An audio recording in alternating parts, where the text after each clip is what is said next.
Ah, wait. Oh, I'm not muted. Oh, shoot.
I was muted. I'm always muted every time I start.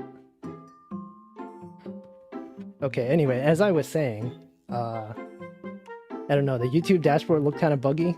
There's like one part of it that says 1 concurrent viewer, and then another part that says 6 concurrent viewers. But there's people in chat. Oh my god, it's like... Alright, hold on. Here, how about this? Is this... We're good? We're good now? I always forget to set these settings every time. I don't know why it doesn't persist between restarts. We're good? We're good now? Alright. So I don't have a plan for this stream. I kind of just felt like streaming again. I might draw. I don't know. Last time I tried to draw and I kind of just drew like 5 things that weren't really interesting. And then I just talked the whole time. This will probably be something like that. But we could talk about stuff that happened. I feel like my approach to streaming has changed so much. I used to be like, oh, I need to think of like 5 different things to say, and now I'm just like, I'm just gonna go live and figure it out. So I have no idea where this is gonna go. Can you share something you did with the Smalls of Hololive? What does that mean? The Smalls of Hololive? Yeah, you guys watched the Holo Council debuts yesterday? Oh shoot. I just got something on my phone. Oh, never mind. Just something from work. I mean, I guess if you want. So I watched all the debuts yesterday, but I guess they were okay. There's nothing really that made me like, oh, I have to watch all of their streams. Like, I think maybe I'm just suffering from VTuber burnout. Like, there's so many VTubers now. I cannot be expected to watch all of them. But yeah, hold on. I'm gonna change a few settings. This one. Do I have a favorite? It's kind of hard to say. I mean, I guess maybe Mume the owl. But it's not like I have a clear favorite. I don't know why. Yeah, I feel like I would need to watch more of their streams to know for sure. Because I mean, the debut streams are it's kind of hard to judge based on just debuts. Yeah, they are hard. There's a game called Sonic Robo Blast 2 Kart. That's cool. Yeah, I don't know. I feel like definitely need to watch a few more streams, but my initial impressions were Crony has a nice voice. She seems like she's probably like a professional voice actor or something. I don't know. I just get that sort of impression. But other than that, it's like, I don't know. I guess they're they're fine. But I think the Fauna's gonna do a stream in like 25 minutes from now. This one will probably overlap with it. Is my mic clipping? I feel like I see the audio going into red a lot. Oh, I forgot to add a limiter. Okay, here you go. Let me change a few settings. Hopefully this is better, maybe? I don't know. I keep messing up my sound settings and debugging them the last minute. Yeah, Crony's stream like went she had her debut stream like 45 minutes long instead of an hour, and she like skipped a bunch of stuff, like she didn't introduce the next person that was gonna speak, and then she didn't have her schedule. But I think a lot of people seem to like her. I can see why, like she has a nice voice. And then after the end of their collab stream, they had a reveal of Alpha Omega, or like Omega Alpha or whatever it was. Oh, do you hear clipping now? Oh no. Hold on. Audio is hard. Okay, so this is it without the limiter. And then this is it with the limiter. Hopefully, like, so this is without limiter. This is with limiter. Hopefully the audio doesn't sound too weird. I don't know, I'll keep it with the limiter off for now. It might get kind of loud. Which one's my favorite design? I think I like the owl the best. And it's like kind of simple and not too hard to draw. It doesn't sound any different. Okay, let me just turn the limiter back on because I keep seeing it go to the red and it's like huge. Okay. The limiter is back on. Yeah, I don't understand audio settings that well. And like this new interface that I got has way too many settings. Okay, so let's whoops. Oh god, I dropped my pen. Today I actually used a pen for the first, like an actual physical pen that uses ink for the first time in like, feels like months. I've mostly just been used to drawing with this tablet iPad pen, but today I actually used an actual physical pen that has ink, and it felt really weird. I had no idea. It was like so light, and I was like, what is this? How does this work? You draw on like actual paper? I haven't done that in so long. Yeah, the Pomu drawing, yeah. I mean, for people who like still go to school and stuff, like, is everything still digital? Like, when you do assignments and stuff like that, do you ever have to hand in physical papers? Because I feel like, with everything being digital, you probably just type stuff up nowadays, right? Because if you take notes, if everything's online, you just take notes in like a text editor instead of an actual physical notebook. Yeah. But there is something nice about physical pens, I guess. Did I used to doodle Toho in school? Yeah, that was a long time. That was like 10 years ago. More than 10 years ago, maybe. You were on your laptops during class? Yeah, when I used to have school, like, laptops were not that much of a thing. I guess we had a few people that had laptops, but a lot of them just some of them had like iPads and like tablets and stuff like that. I've only ever handed in physical copies of printed out reports. That was a thing.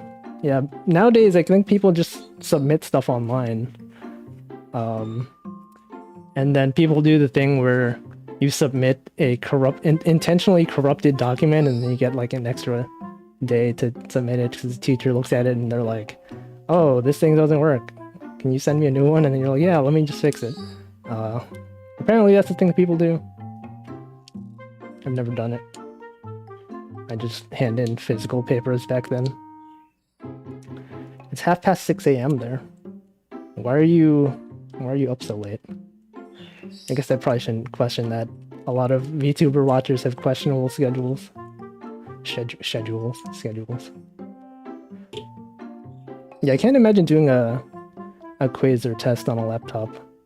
There was one assignment or one quiz slash test in college where the professor let us use our laptops. It was like a probability exam or something. But I feel like a lot of people just looked up the answers online during it. Yeah, laptops in school. Whoa, I hear like some schools they provide you with like a Google Chromebook or something, and like high schools and stuff like that. But that was not a thing back when I was in college or high school even. Math homework is still in paper form. But you get like actual homework that you hand in college. I feel like when we did homework in college, it was kind of just like, here's the things you can do, and we're gonna go over them in class. But you're not actually the professor doesn't actually check your. Man, I forgot how to talk. Professors don't actually check your physical paper assignment. Yeah, paper is boomer now. I haven't used actual paper in a long time. Do I know how to write in cursive? Yeah, I think in school we learned it and like never really had a reason to use it. Do they still teach cursive? Like, all right, here you go. Like A, B, C. Okay, that looks like an E. Whatever. But I have to connect them, right? So oops. That was from last time. This is from last time's stream. If you watch the Japan trip stream, this is the disappointing dipping sauce. But anyway, okay, let's do God, this is okay, that looks like an E. A B C D nope, okay, I can't do cursive. Turns out I can't do cursive, guys. If you end up unconsciously looking for your undo. Yeah, every time I try to draw on physical paper, so I've been drawing on an iPad for so long, a lot of apps have a thing where you like double tap to undo. It's like you use two fingers, like it's a bad hand, but like you use these two. If you tap both of them at the same time. Oh god. You both tap of them. You can undo. This looks like a bird. You can undo with double tap, two fingers, and I tend to do that a lot when I'm drawing. Oh, you can't actually see this. I tend to do that a lot when I'm drawing on physical paper, and then I'm like, I can't actually undo. And also, like, I guess people who use tablets and stuff do Control-Z, and there is no Control-Z.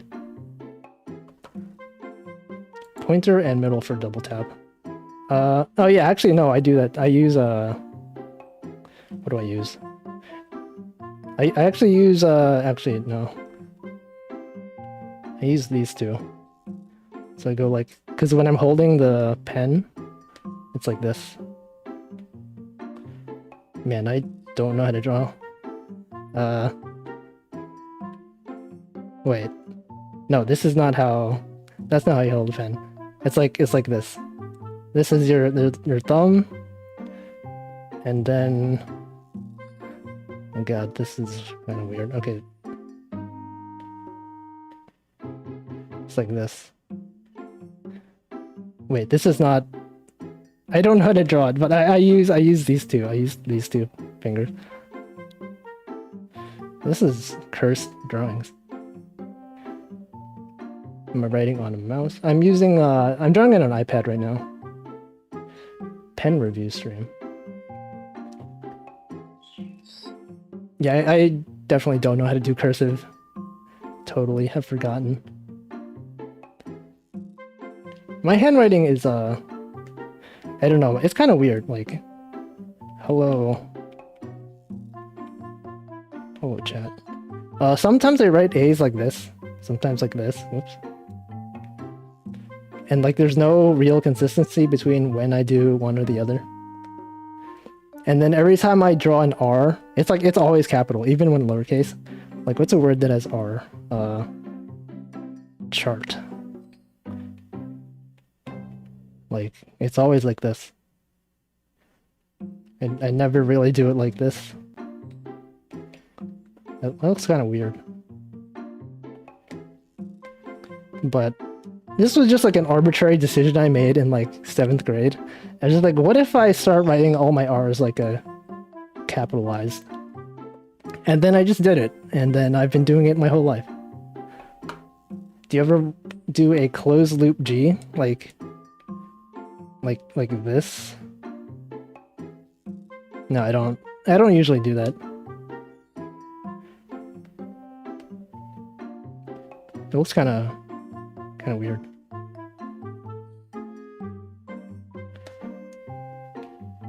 Go.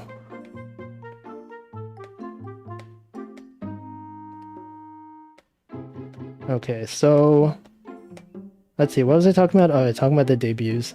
Yeah, there's like so many VTubers. I don't feel like I'm gonna watch all their streams.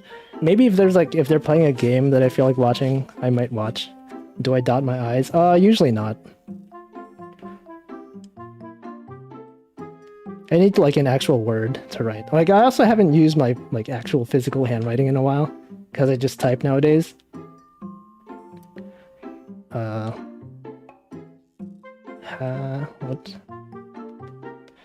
What's a word that has a lowercase I in it that isn't like at the end? YouTube. Hi, window. Yeah, I don't usually dot the I's. Yeah, the reason I used a physical pen today was because Pomu put out a tweet that was like, can people send me handwriting that says I'm Pomu? And then I'm Pomu. Although I wrote it in all caps. And so I had like the I told last time I ordered cheesecloth to put on top of stuff, and I actually wrote that on the back of the cheesecloth.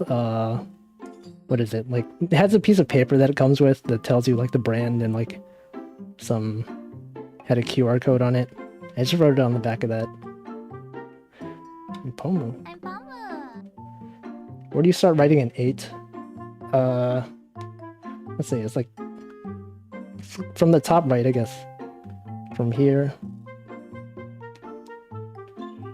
And then okay.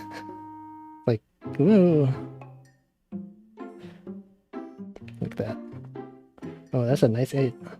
It looks like an hourglass. How do you write 3, 4, and 7? So let's see. 3, I start like this. Okay, I'll just write all the numbers. This is just a handwriting stream, I guess. 1, 2, 3, 4. 0. You start at the center with an 8? How does that, like, you go, like, clockwise, like, here? Oh, that's, kind of weird. Yeah, I don't know. I don't know how exactly I write stuff. I remember when I used to try writing Japanese, I would get comments from, like, my Japanese followers that said, like, my Japanese handwriting is cute. Because, like, I write a lot of things, like, really circular, I guess, because I never really studied the proper way to do it. So, like,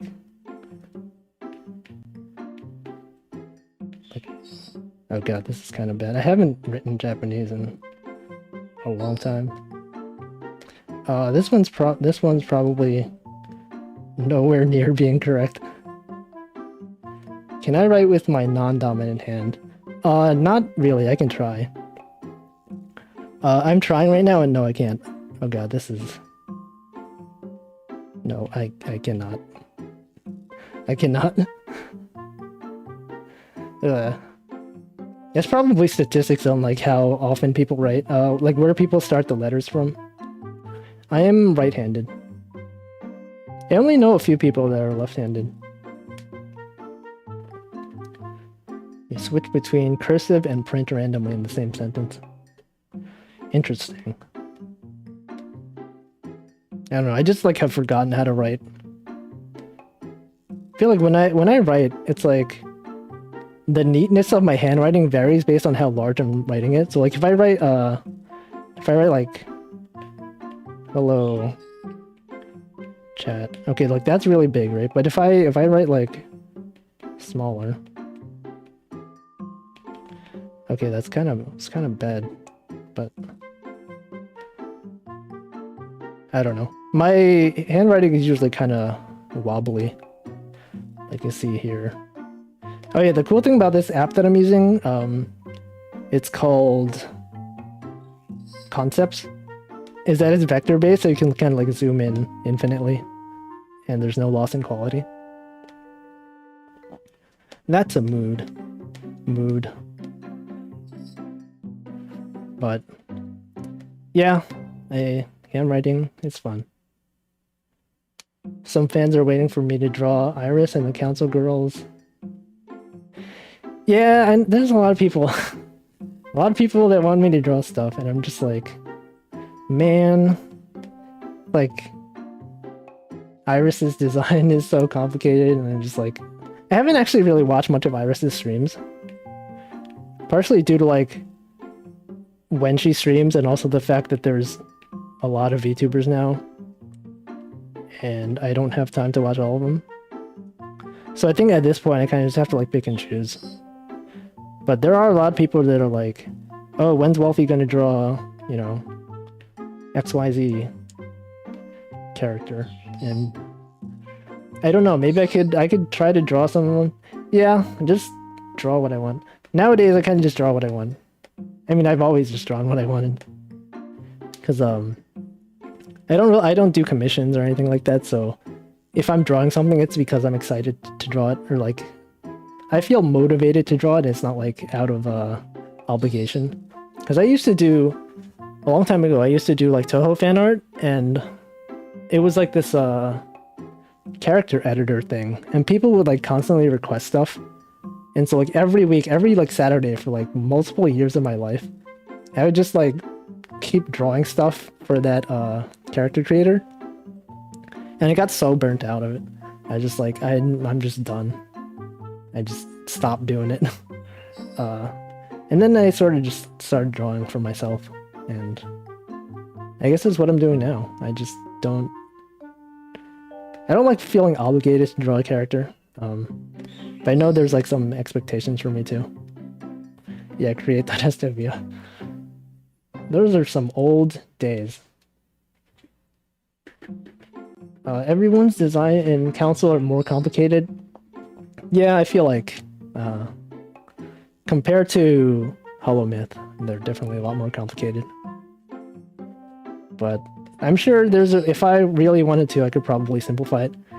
And also nowadays, I kind of feel bad about simplifying so much because, like, I'm kind of more well known now. Like, when I first started like doing VTuber animations, I didn't think it would become that popular. So, like the initial versions of Hollow Myth that I drew, I don't know, I kind of like removed a bunch of details. Like I did a bunch of iterations on it, right? If you look at the earliest like Ame animation I did and the earliest Callie animation I did and all that, and you compare it to the latest one I've done, there's like more details in them that I kind of gradually just removed because I was like, this is kind of annoying to animate with this part on, and then I just removed it. But nowadays, if I draw something, people are just gonna be like, "Oh, that's the canonical Wolfie version," and so like everything I draw now is like semi-official, I guess. Like not really official, but people will draw versions of it based on what I've drawn, and just like, oh no. Like I remove a bunch of details to make it easier for animation because I'm lazy, right? Because that's what you do in animation. If something has too many details, it's just hard to draw. But like if you notice when I draw Ame, like I don't have the like this. I started drawing Pomu. when I draw Ame and Pomu, they start kind of the same way. Like this one on the left is going to be Ame, right? So like that, right? And this is Pomu. It's the same, but like the difference between Ame is like her hair goes down like this, and Pomu's goes like that. Oops. And then I guess Ames has the hat. Nope, I drew them too close. Okay, hold on. And then I just go like this. But if you notice in my Ame drawings, I don't draw her like watch thing, right? The watch that she has. Because it's small and hard to animate. It's not hard to animate, it's just like another detail to include. Anyway, here's Pomu. Nope. It's like overlaps. There you go. She has like the flower things here. Also, when I usually draw like Holomyth, I actually don't draw the ears usually. Like normally it would be like that, but I guess I don't put them in. But for Pomu, since her ears are like part of her. Well, actually no, that's interesting because Ina has sharp ears too, and I don't actually draw them. So like here's Ina. I draw Ina like this.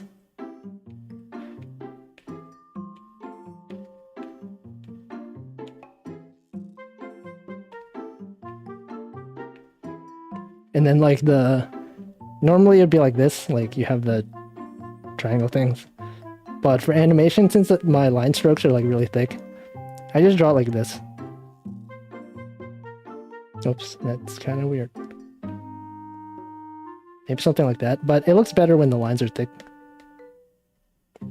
It's usually more like, it's more like that, I guess.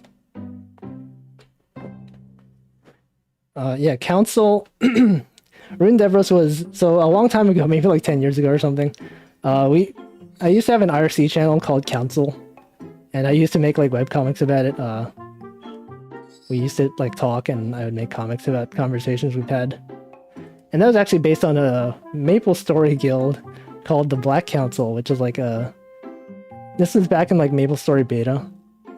I used to be like one of the co-founders, or maybe one of the higher ranked people in like this unofficial guild. This was like before Maple Story had actual guilds. We would just like meet up every Sunday or like every Saturday or something. In this one part, I forget what the town is called, the big tree town.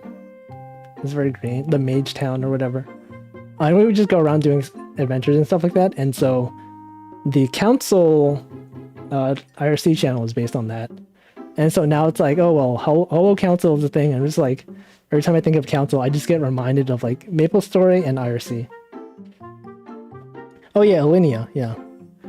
The Mage Town with all the like mushrooms and those weird one-eyed jumping things.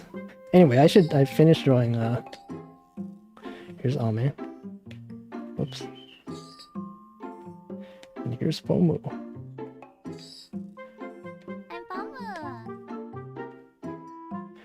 And also, when I draw Pomu, it's easy for me because their design is very similar to Hoshimiya Ichigo from iCuts.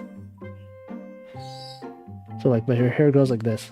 But here's me drawing Ichigo from Aikatsu. It's like almost exactly the same. Like the only difference is maybe like the hair. So, and the fact that there's no like flower thing. So it's like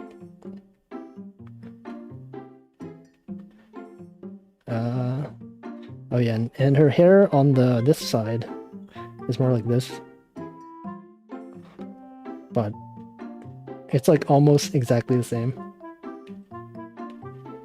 The only thing is like instead of going out like this, it goes like this.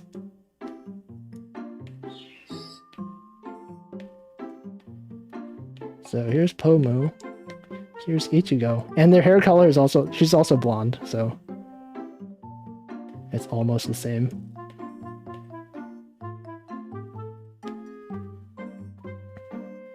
The Stream Deck. Yeah, I remember Alinea, the town with all the mushrooms, and I remember I had like a lightning maze, and I'd just go there and oh wait, no, that was when I remember there was like a place in Alinea or near Alinea where there's like all these jumping monkeys. Maybe they're like zombie monkeys or something. And like as a cleric, you just go there and you heal and farm monkeys.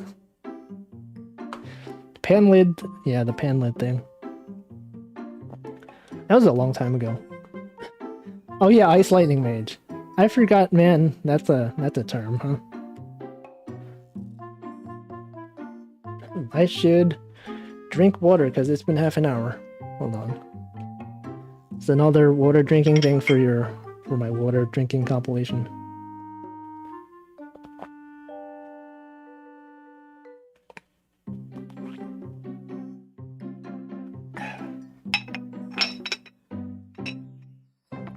Yeehaw. Pig Beach, yeah, that was a thing. Yeah, Fauna is live now if you want to watch her stream, but I might watch the VOD later at like 2x speed as I usually do with all my videos that I watch. Sleepywood sauna. I don't remember the sauna. Well, maybe. I remember Sleepywood though. That was also the name of the MapleStory forum that I used a lot. Wait, oh, Fire Poison. There was Fire Poison Mage and there was Ice Lightning Mage. And then there was Cleric. Was it Cleric or there was like Bishop, or was that later? I think that was when I stopped playing.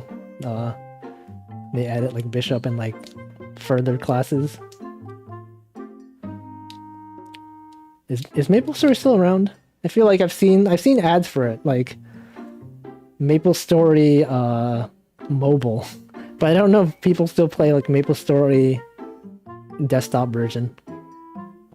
Did MapleStory influence my art style? I don't think so. I just played it a lot. My main art style influence is probably just Hidamari Sketch. There was MapleStory 2, but it was like very different. It was like a 3D and like weird. It had like weird customization where you could upload random images, and I just see screenshots of MapleStory 2 and I'm like, I have no idea what's going on. I've never played it myself. MapleStory Remastered? Is that a thing? There's MapleStory alternatives and sequels. Oh. Yeah, I feel like MapleStory 2 was like, it was too different from the original MapleStory to be like comparable. It probably still had like a fame system, right? Remember fame? People would like stand in town and be like, I'm buying fame for 5k. I don't remember if there was even a point to fame. Yeah, that is true. It's not grindy anymore. A lot of MMOs these days focus on quests and stuff. Like back then, MapleStory was just like, you just farm the same enemies over and over for hours. But nowadays, you actually do quests, and it's a lot less grindy. Like I was so used to playing Korean MMOs that like Ragnarok and MapleStory that when I started playing WoW, or like World of Warcraft, in high school, like my friend had a trial and he invited me. I would like kill in the starting area. You're supposed to do quests, right? And you're supposed to like, oh, kill 5 of these mobs, give me like their items, and we'll send you on a quest to a different place. I would accept the quest, kill the 5 mobs, go back, and then I would like stay in the same place, killing the same mobs for like half an hour. And then my friend would be like, what are you doing? You know, you can go to a different area, right? And it's like, oh, I'm just used to killing the same enemies over and over. Oh yeah, there are private servers for MapleStory now. I used to play one with my friend. I liked the fact that the EXP was a lot higher. Like you could have different rates on your server. Like one enemy gives you like 5x EXP or whatever. Same thing for Ragnarok Online. And when I played Ragnarok, I don't think I played like on the official servers maybe like once, and I was like, this is really slow. And then I played on like some other server that was like 100x. Wait, MapleStory has voice acting and cutscenes? That's weird. There's a system where all your characters get buffed based on the levels of your other characters. So now you have to level up one of each of like 50 classes? What? That sounds annoying.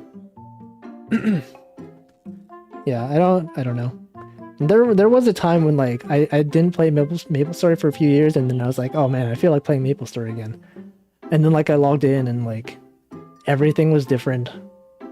I was playing it with a friend at the time, and we did quests together.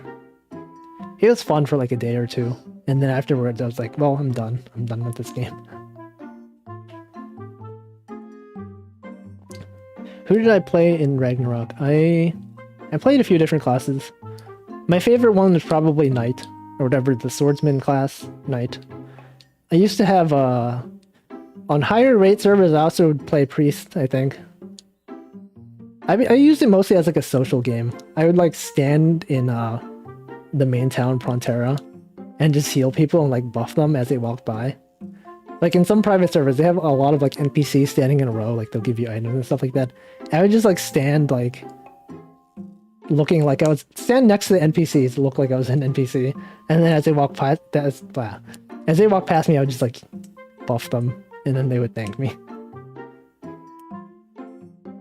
Yeah, private Ragnarok servers are good.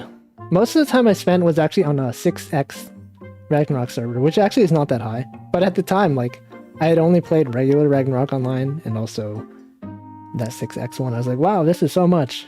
And then, like, after that server died, I, like, moved on to a 100x one, and I was like, wow, I was missing out on so much stuff. Wait, I don't know if Ragnarok is even around anymore. Like, actually, is it? I don't know. Let me look it up. Ragnarok Online. Ragnarok. I know they also have a mobile version, I think. Oh, there's a... Wait, Ragnarok Origin. What is this? Oh, I guess their website still exists. They have a news post from, like, 10 days ago. Wow. Pre-register for today for Ragnarok Origin. Interesting. Oh, they have, like... Wow, they have like 10 different mobile games. They have like Ragnarok M, Ragnarok Eternal Love EU. They have an idle game, like IDLE game, idle game. Ragnarok Origin, Ragnarok Tactics. Wow. Ragnarok ROM Eternal Love Global. I don't know what that is. Interesting. They have a lot of stuff that I've never heard of. Anyway, yeah, I haven't played Ragnarok in a long time, so I don't know. They have a new cat race. Interesting. Yeah, there's a lot. Let's see, Ragnarok. Anyone ever play Ragnarok Battle Offline? If anyone remembers, like it was like a fan-made Ragnarok game, I think. It had a really good music. It was like a side-scrolling combat game, I think. That game was so fun. I mean, like, obviously, since it was... You probably had to, like, go to Japan to buy it, but... Back then, you could download it in questionably legal ways. But it was so fun. You could do combos and stuff like that. Is Ragnarok Battle Offline canon yet? I don't know. Is it? Was it? I feel like it's pretty well known. Yeah, I really liked playing that game. It was like, the music was good. I remember I used to listen to like Ragnarok Online music, like even when I wasn't playing the game. Back when I would just download the music. Actually, no, since if you installed Ragnarok Online, you could just listen to the MP3s because they're available in the folder. And so sometimes like I wouldn't even play Ragnarok. I would just like download the Ragnarok Online client and just like copy the MP3 files out to my MP3 player. Remember MP3 players? Winamp. Yeah. Good times. I still remember like track 42 was the Nefheim theme, I think. It's like Rag All Night Long. I thought that was one of my favorites. Oh wait, Ragnarok Battle Online was done by the same people that did Melty Blood and Unib. Unite, whatever that stands for. Interesting. Yeah, it was a good game. I guess that explains it if they made Melty Blood. Good times. I don't actually remember that much about the game. I just remember I used to play like the thief character. And she had like this thing where you could have like shadow clones or something. Which Winamp skin did I use? I don't think I really used Winamp that much. Or if I did, I don't remember it. I feel like I used like some other obscure media player, because when I had an MP3 player, like the physical ones, I used ones from this company called Kowon, C-O-W. Kowon or Kowon, or I don't know. Some Korean, like, they made MP3 players. I had one called the Kowon A2. And it was like, it looked like a camera. Like, it was like this. It had like 3 buttons. I think it was a Kowon A2. And then I also had a Kowon like X5. It's kind of like this, I think. Is the stream lagging? I don't know. It looks okay from my side. It says I have 0 drop frames. But yeah, I didn't really use Winamp. These MP3 players that I had, they had like this, they had their own program called like Jet Audio.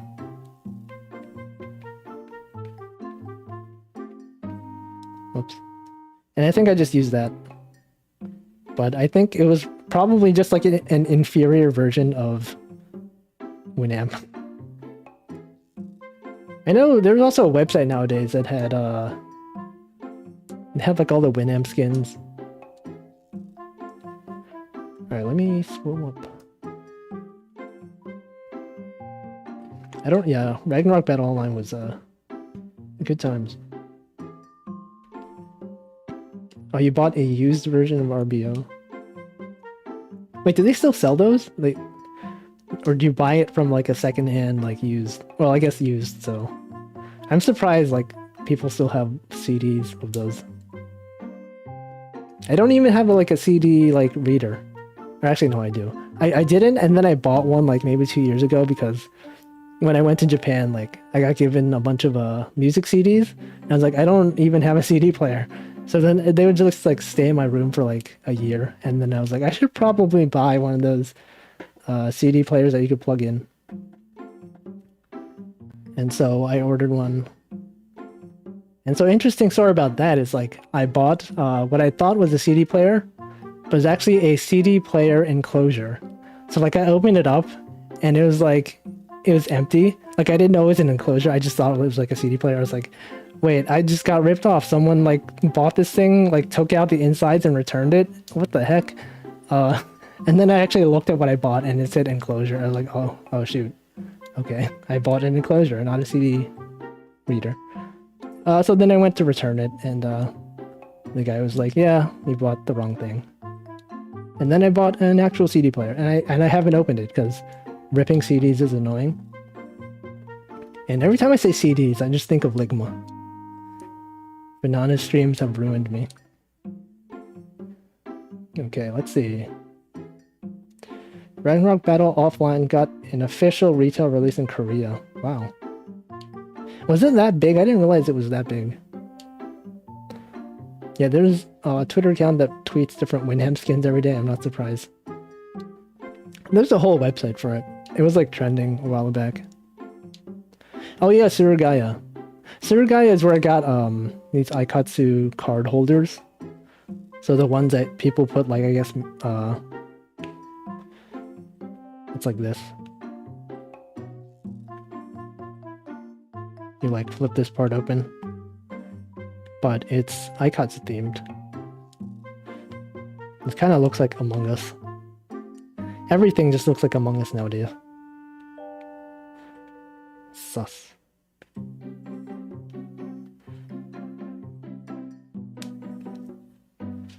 Yeah, it it looks like Among Us. Winamp had plugins that showed lyrics. I never really looked at lyrics. I guess mostly because back when I used Winamp, I would mostly just listen to like video game soundtracks and there was usually no lyrics. I guess nowadays, mostly when I listen to Spotify, it's like A lot of Japanese music, and I can't really read lyrics fast enough. Surugaya. iPods are sus. Remember the classic iPod? It had like the... Whoops. Oh god. My tablet stopped picking up the pen. It's like this. And then there was also the like iPod video, where this thing could show actual videos. And that was like the most amazing thing ever. And then there was like the iPod Nano, I think, which was just like a... You just plug in your earphones here, there was no display, and you had no idea what you were listening to. My cousin had an iPod video, and it was like, whoa, you can watch videos on that thing? The one you could use as a weapon? I mean, you can use anything as a weapon, technically, if you wanted to. Just of questionable efficiency. A lot of people had like Zunes or like Zen, but I don't know. Companies still make MP3 players. I know the Kawan company that I mentioned, I think they rebranded to like AK, like Astel and Kern.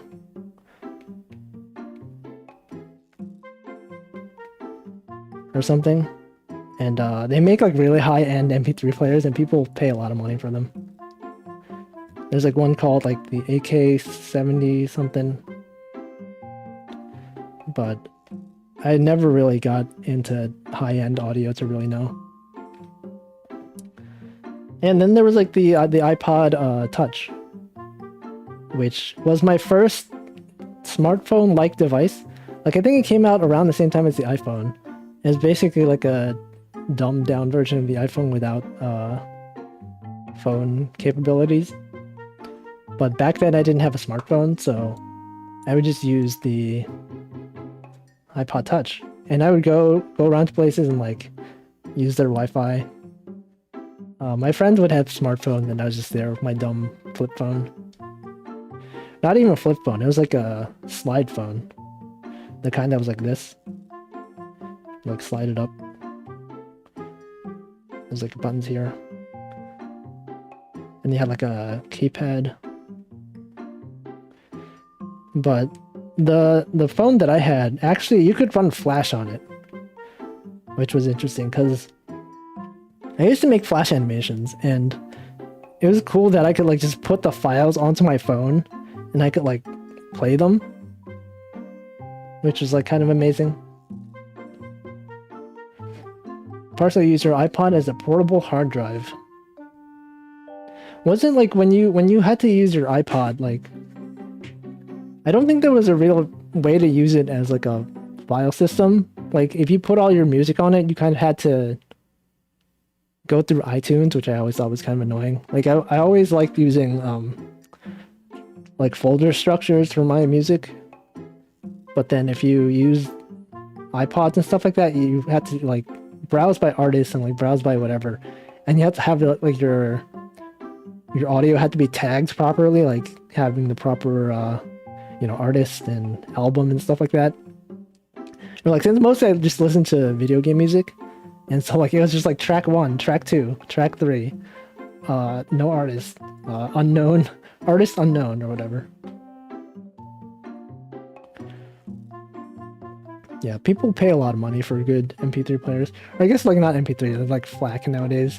If you buy a high-end audio device, probably you're loading like FLAC on there instead of MP3s. I listened to a lot of video game music back then. Like mostly like I talked about like Ragnarok Online music. What else did I listen to? Trying to think. I listened to a lot of Vocaloid music on my MP3 player. It's like back when Vocaloid had its weekly rankings on like Nico Nico, and I would just go through and like see which songs are good and then just download them onto my MP3 player. And then I also like downloaded covers of them because like sometimes the Vocaloid sing them, and I'd be like, I prefer real people singing them. So there's like Utaites who sing Vocaloid songs, and I listened to a lot of covers of those. I also would download them. There was one time when I lost one of my MP3 players, like this one. Oops. This one I lost it on a school trip, and I never found it, which made me sad. And the issue I had with this one was that I dropped it in a weird way. So like I had a headphone cord that was like this, and I dropped it like on this part. So like I think it like bent something inside it. So like it went like this. And then like some electronic in there got messed up. So like every time I tried putting my headphones in it, it would only play out of like the left side like half the time. And I had to like jiggle the thing to make it play properly, and at some point it just broke. So kind of sucked. Oh, the music was on its own partition on the iPod. Interesting. Yeah, I don't know. I did not listen to Linkin Park. I actually don't even know, like, what is the Linkin Park song? I always get them confused with, like, other bands. Linkin Park. Do you remember my first Vocaloid song? Probably some, like, normie thing. Probably, like, Melt or something. Whatever was popular at the time. There's a lot of them. I remember, like, a few weeks ago, Elira did a Vocaloid-only karaoke, and she sang, like, all the songs that were, like, I guess people call them boomer nowadays, but, like, those are the classic Vocaloid songs back in the day. How Crawling in My Skin is Linkin Park. Yeah, I guess that makes sense. Who did the, like, the Wake Me Up Inside, Can't Wake Up? Is that Linkin Park? I don't know. I'm not sure. I'm like not too familiar with mainstream music. Like, I also get like Backstreet Boys and NSYNC confused. Like, who was the one who did I Want It That Way? Was that NSYNC or was that Backstreet Boys? Evanescence. Did Evanescence do any other songs that are known? Miku songs. Hatsune Miku.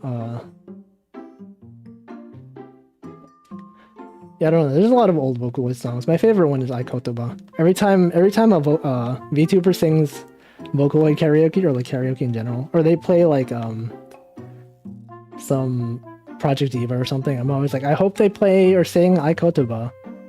And Elira did it. She sang it once without vocals or without instrumentals, because she couldn't find an instrumental version of it, so she just did a cappella. I Want It That Way is Backstreet Boys. Interesting. They're kind of the same thing. It wasn't like back then. There's like Backstreet Boys, NSYNC, and like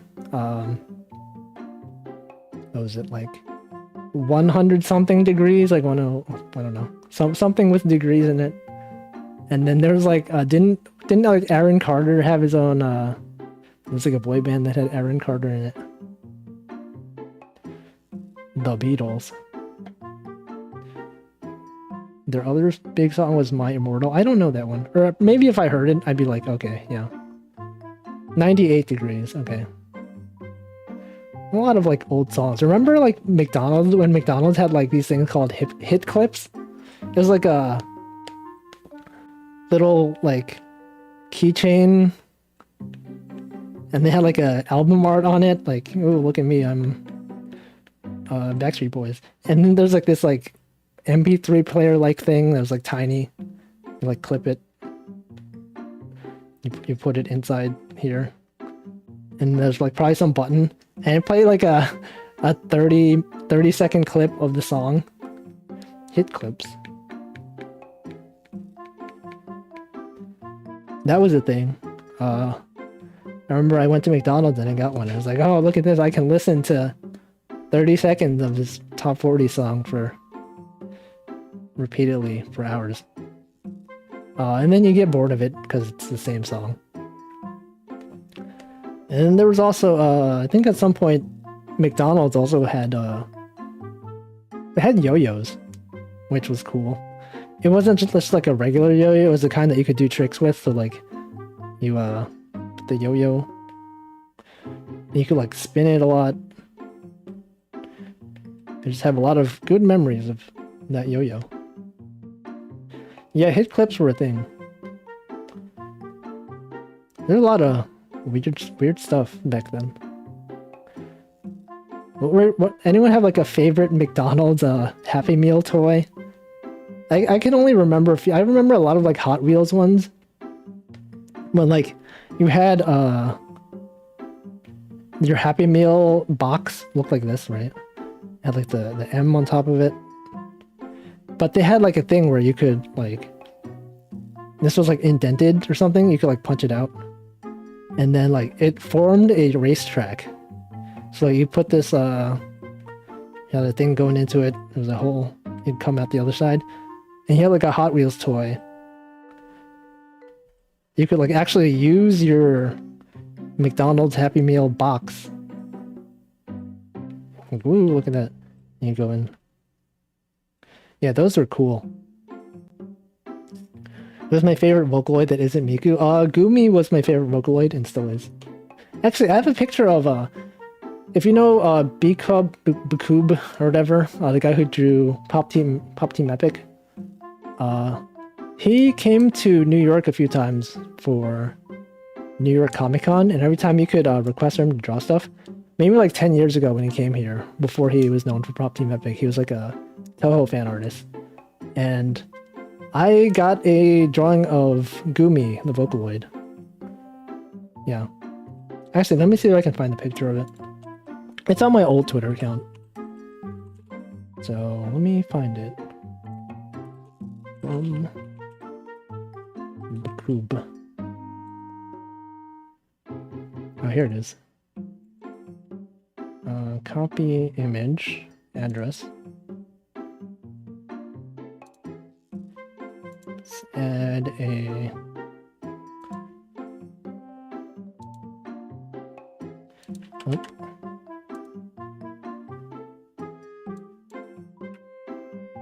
So this is the drawing I got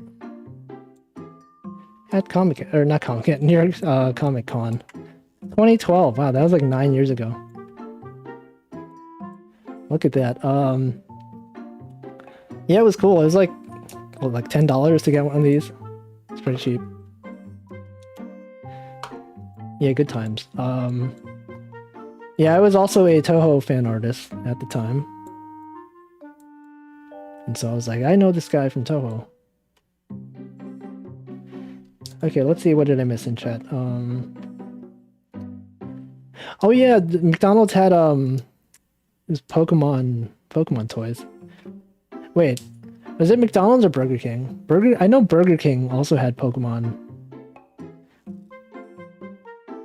Okay, let me read chat. Did you ever have Game Boy Advance where they put out the full 4Kids Show episode? Yeah, they had like freaking videos you could play on your Game Boy Advance. I never got those, but it always seemed, I don't know, they were like low quality. Like, you want to watch a show on your Game Boy Advance. But I did not. Yeah, I remember like Burger King had Pokemon toys, and it was like really popular at the time. Like so popular that people were like spending a lot of money. Like I remember there was like this Magnemite toy that you could spin. It was like a, look at me, Magnemite. And there was like a top, and you could spin it like really, really fast. And then at some point they re-released a new version of it, and it was not as good. It's a good drawing. Oh yeah, Burger King, they had like the Mew card, right? If you went to Burger King, oh no, that was when you went to the movie. If you watched the Pokemon first movie, they would give you a like holographic Mew card. And it was like glowy, and I don't think people actually used it, but it's probably worth a lot nowadays. I know the Burger King one, they had like Pokemon, there was like a Pokeball, and you could open it. Oops, this is kind of weird. And then you had like a 24 karat gold like Pokemon thing, like a engraved Pikachu. No, this is a bad Pikachu. It's like 24 karat Pikachu.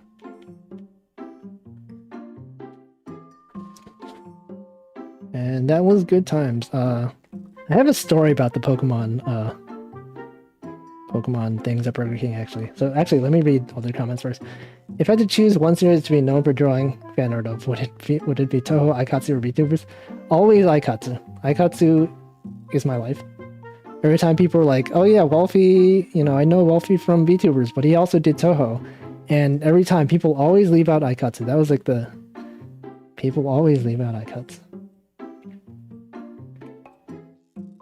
Yeah, a lot of people don't know how popular my Aikatsu fan art was, because it wasn't well known in English speaking communities.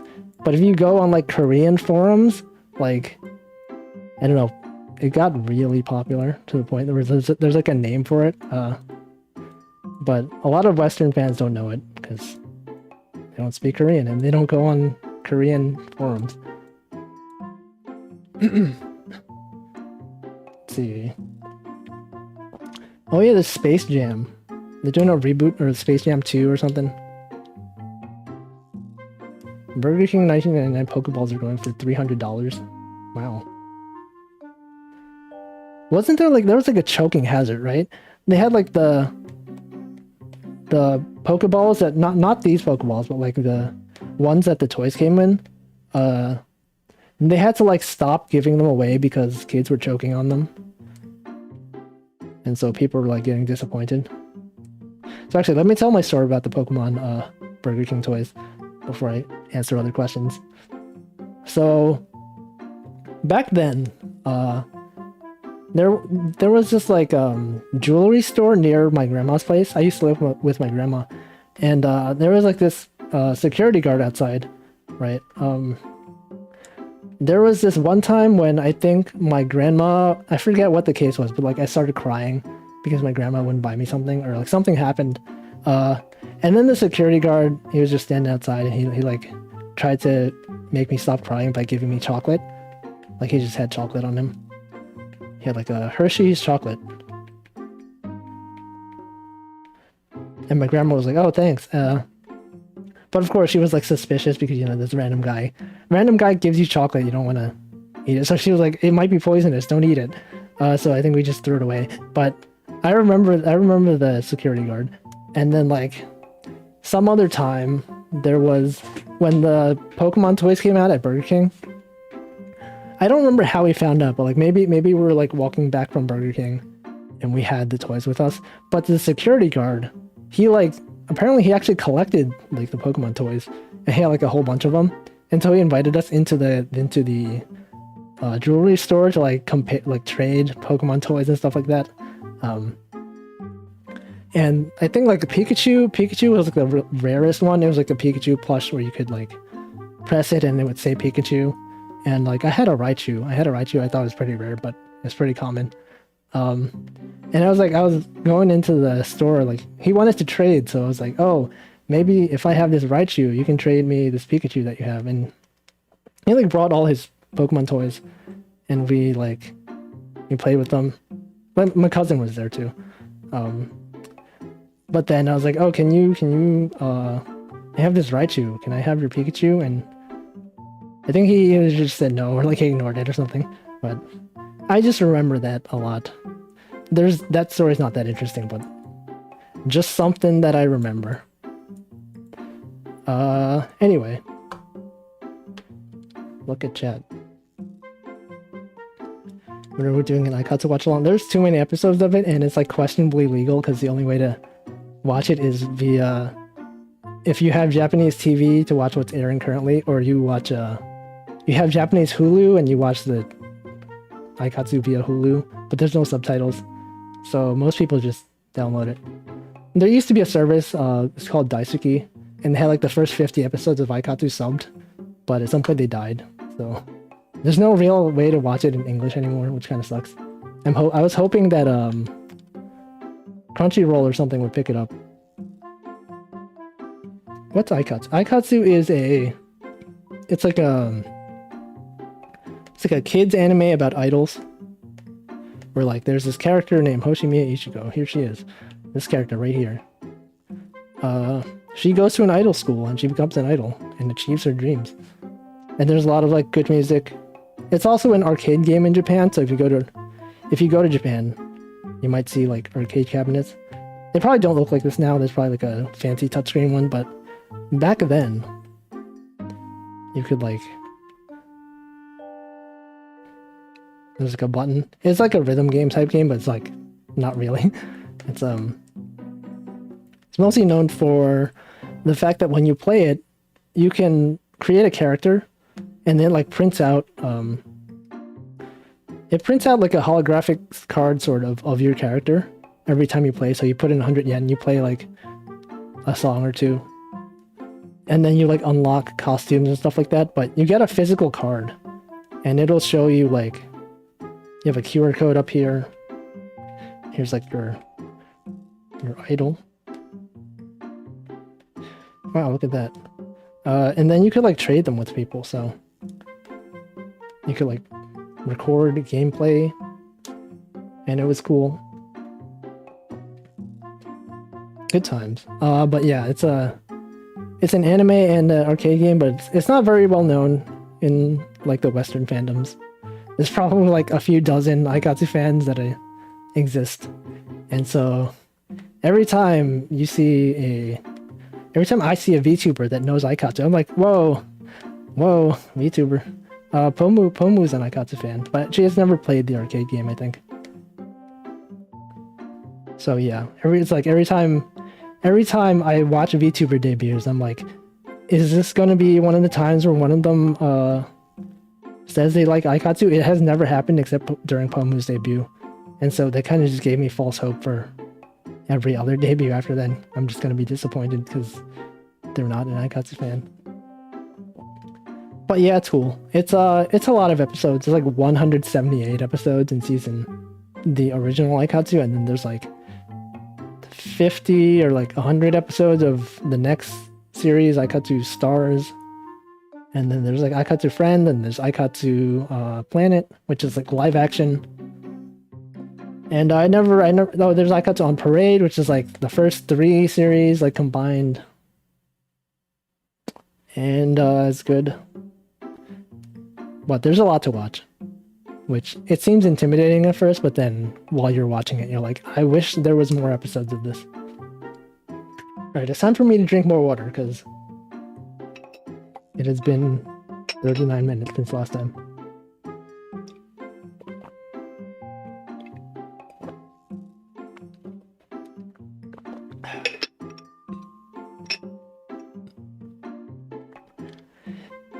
Oh yeah, Polka's an Aikatsu fan.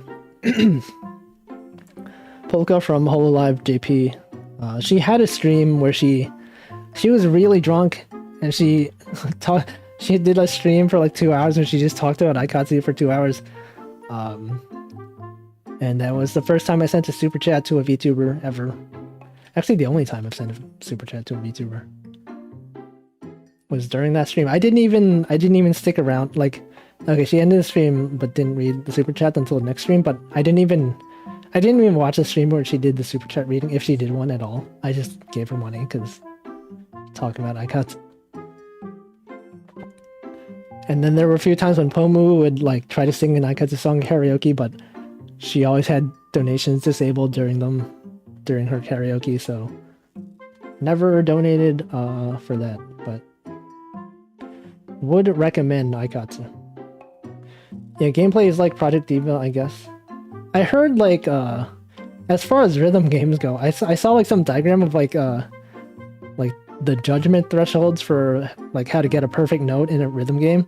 And I think like Aikatsu is one of the highest, like, to get the perfect, you have to like, or maybe it's some other kid's game, maybe it was Prepara, but to get a perfect score, you need to like be within a certain number of milliseconds. And like one of the kids' rhythm games was like the most precise one.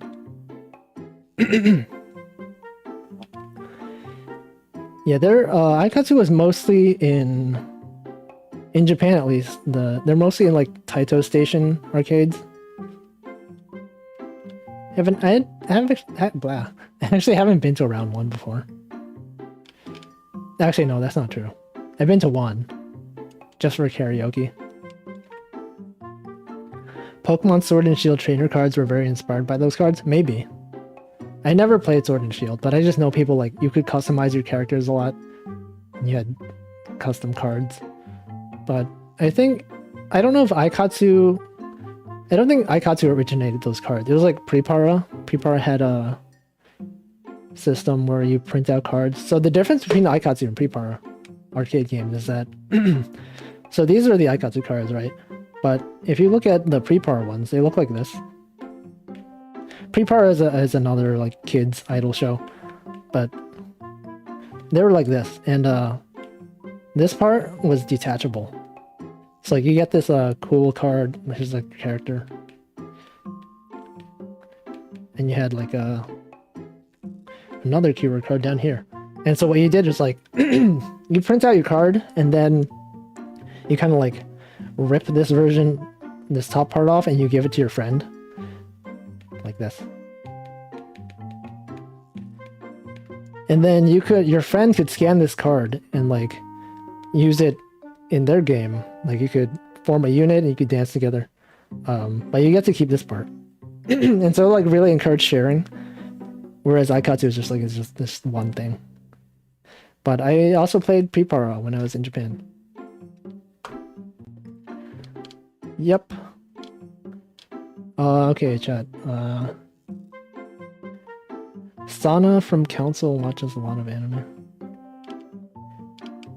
I'm kind of annoyed that like I know Sana, when I hear Sana, I always think of Natori Sana, who's a well-known indie VTuber who's like nurse themed. And so every time I hear Sana, I just think of her. And now it's like everyone talks about Sana, and it's like the Hololive Sana. I'm gonna take a while to get used to it, but Sana was good. What happened to the Aikatsu Twitter bot that I was running a while back? Let's see, I forget. It got banned, I think. Something happened. All my Twitter bots got banned for some reason. I think like some weird thing where I tweeted the word COVID on one of my main accounts, and then it like flagged all of my other accounts as suspicious. And like to unflag them, you need to add a phone number. And I don't have that many phone numbers. Like what I did was like, I don't know, I tweeted the word COVID. They're probably trying to like stop misinformation. And they're like, oh, this guy has like 7 accounts. Let's flag all of them and like require him to verify every time. And it was like, oh man. So you couldn't like, what I did was like, you try to add a phone number to one account, verify it, and then like go to another account, like unlink your phone number and try to add it to the new account. But as soon as I did that, it would like unverify, like, you know, flag my older account. So you kind of need to have like, now I have like 3 accounts that have phone numbers. It kind of sucks. You can't really add the same number. Like I tried it. It was like, oh, this phone number is already in use. I don't know if they changed that at some point, but it was kind of annoying. But yeah, I don't know. Toaster says, I get that feeling except with Archaea. I think it was Anya from Holo ID who put it down as one of their favorite games. Yeah, that's a cool feeling. Like when you see a VTuber has a very similar interest to you, like some niche thing that you don't expect other people to put.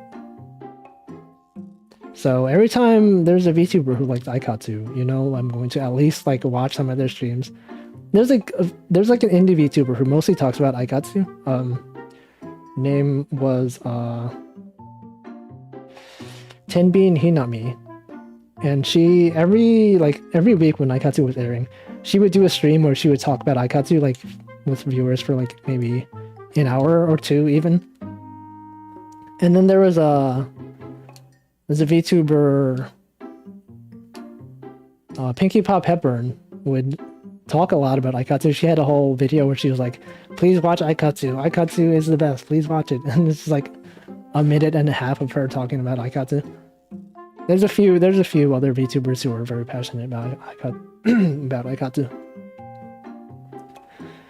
But yeah, would recommend if there's ever a VTuber who debuts and says they like Aikatsu, you know, I will watch them at some point.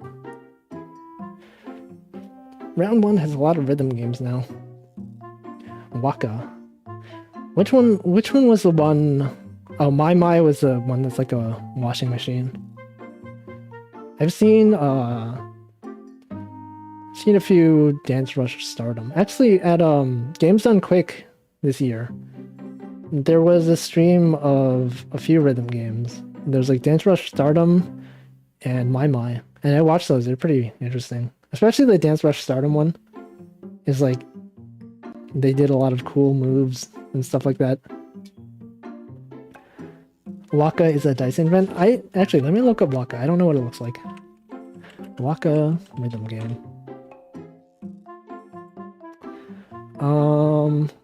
I've actually never seen this one. Interesting. It's a Dyson fan. Okay, I see. Yeah, I've heard it mentioned, but I've never seen it. Like, whether in person or, like, pictures of it.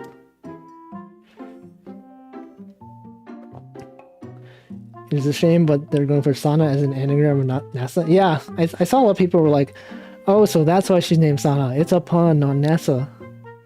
I feel like I don't know. It's kind of weird to do a joke and have, like, a VTuber name collision, especially since the other Sana is also, like, pretty well known. But, I don't know. It's also interesting that they revealed Sana as the artist of the tapestry, like at the end of their debut video, when they announced all of them. There was like this illustration, and it was like very obvious who did the art. Like if you know the art style, you're like, oh, okay, this person did it. But then you check their Twitter, and like they didn't say anything about it, and they haven't tweeted in a few days. You're like, okay, I'm pretty sure this is gonna be one of them. But I mean, yeah, good for her.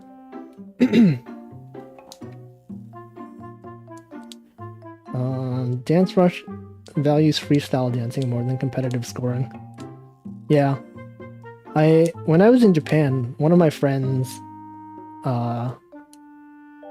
he was playing Dance Rush Stardom, and he did the dance. There was like the Smooch song where like you had the three characters running, like, shoot, I don't know how to draw it.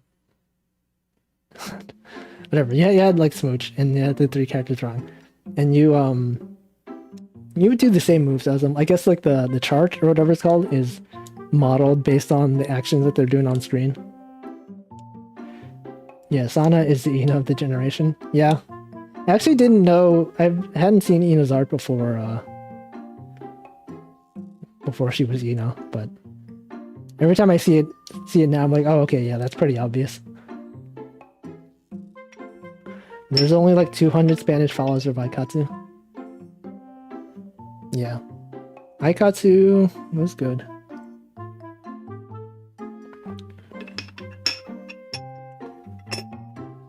That's why I was so happy when I went to Japan and like I met all these Aikatsu fans. We did like a whole Aikatsu karaoke. We had like an Aikatsu we went on a boat full of Aikatsu fans, and we did Aikatsu DJs. And well, I'll probably talk about that on the next stream. My Japan trips part 2 is going to have a lot of Aikatsu in it, because that's when blah. Oh man, I need to drink more water again. Hold on.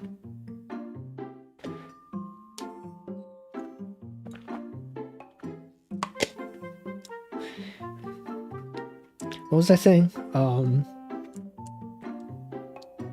I forget.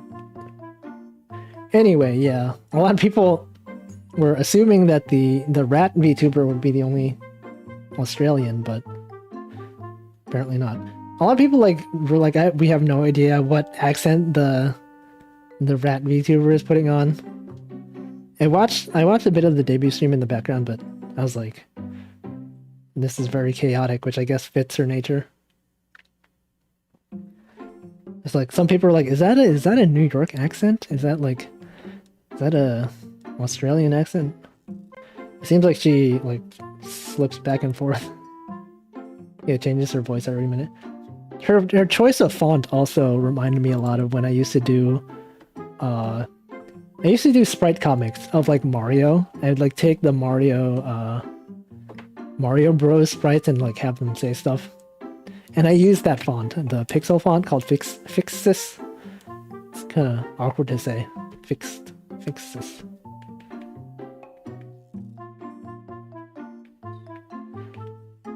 That one, that's the font that she was using.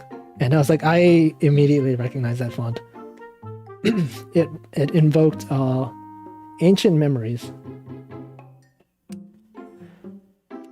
Yeah, I couldn't really pin the accent.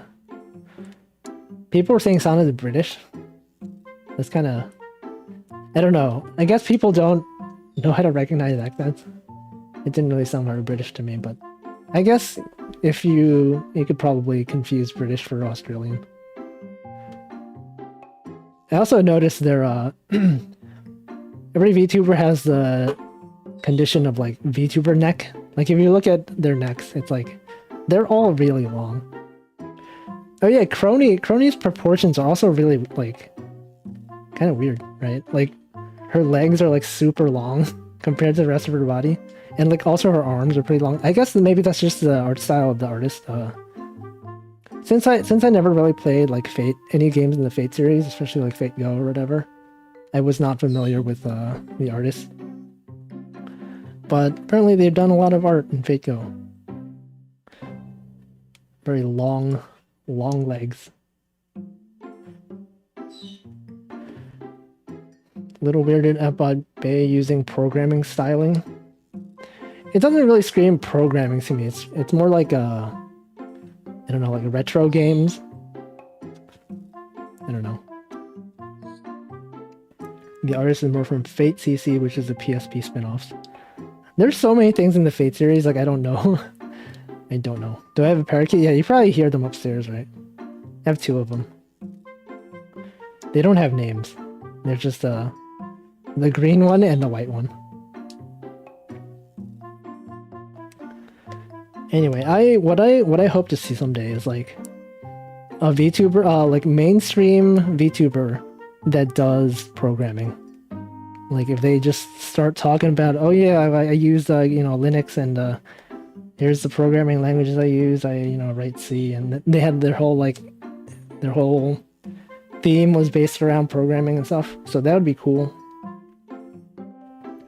I know in Niji Sanji, there's like two VTubers. One of them, Yashiro, who, according to his lore, he is a 29-year-old programmer who works at a company, but I don't know if he ever actually talks about programming. Like, I was watching Toaster stream yesterday. He was streaming Euro Truck Simulator, and they were talking about Yashiro and how he plays rhythm games. And I was like, isn't that guy the programmer? And they're like, I don't know. But it was on his Wikipedia page. And then there's also Mayuzumi, who, according to his lore, is like he's like a hacker and he does like, hacking stuff. And he's all like digital. But I don't know if they really talk much about programming. Or like, Linux stuff. But it would be cool if you see someone who does that, be like, I will watch their streams. When we hear I'm Pomu, it's the parakeets. No, that's me pressing the I'm Pomu button. I'm Pomu.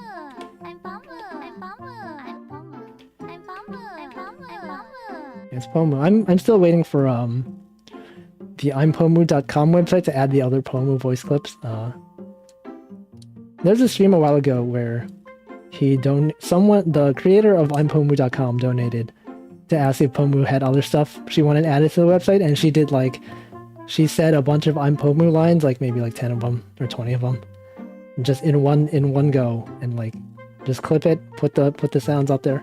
I'm still waiting for that so I can download them and just put them on my Impomu soundboard. Okay, do I watch Randy on Twitch? I don't know who that is, so no. Isn't the Twitch one who made... Oh yeah, Code Miko. Yeah, she had a fancy... whatever it's called. Fancy 3D model, does tracking and all that. Haven't actually watched her streams, but I've seen a few clips maybe, and it seems really impressive. You know, she talks about it sometimes. No streamer I've seen doing anything related with Luta from Prison Project. Yeah, she was, I watched... Well, I heard about her stream where she went through like some hacking course, I think, maybe. I didn't actually watch it, but I heard it. This seems cool. I would like to do something like that, maybe. I heard like people were talking about it, like Luto did like some programming related thing in college, maybe, where she learned a bit of it. Randy is an Australian programmer who showcases game design. Is his Twitch username just Randy, or like... I'm always surprised when people get really common names on Twitch. Like there's a guy named Andy who does Link to the Past speedruns, and I'm like, wow, you got the name Andy on Twitch? Wow. Lua V Lucky has been streaming programming for VTS API. Oh yeah, VTube Studio finally completed their public API recently, like all the features that they have been requested, and you can use them now on the beta branch. And so like what I was trying to do was add a VTube Studio integration on my Stream Deck where I could toggle my characters' expressions by pressing them on the Stream Deck. But it turns out writing a Stream Deck extension is kind of annoying, or plugin is kind of annoying. It's like, it's a mix of like, you write HTML and JavaScript, like the view in the menu is HTML, and then you have to like use some callback to get global data and like instance specific data, and I'm just like, it kind of sucks. But I mean, I'll probably end up writing it at some point when I have more time. Juniper did her drawing and rigging. Yeah, she's the one who like is studying to be a paralegal or something, right? Can they just add a keyboard bind? It doesn't work on Mac.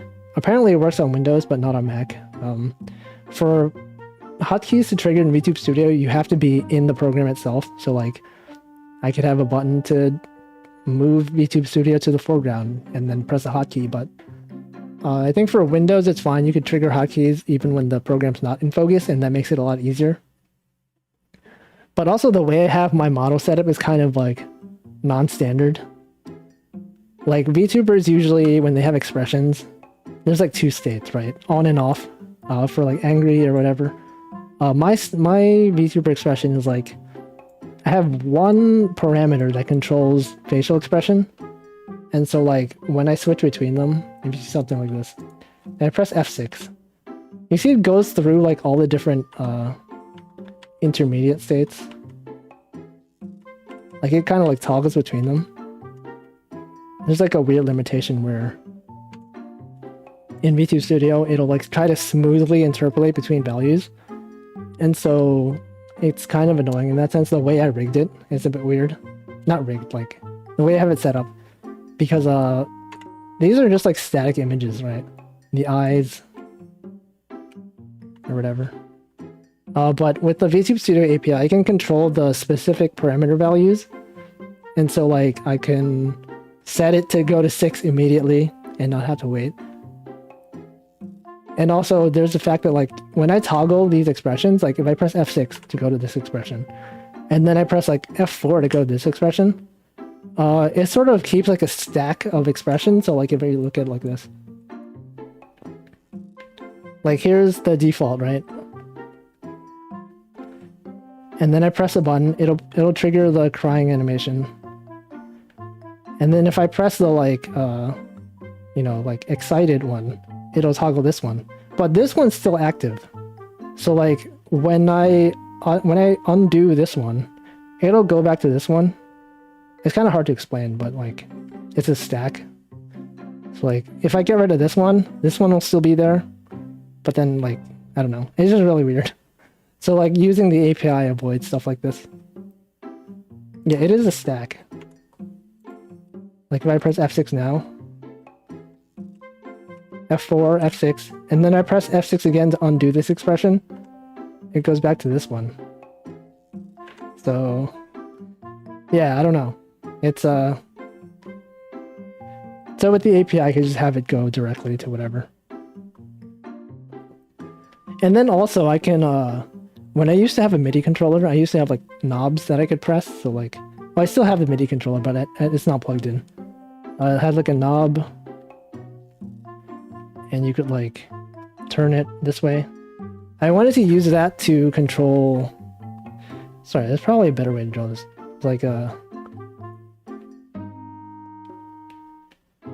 right, like yeah, like indicators for what's that, but I wanted to turn it so that I could lift my arms up and down.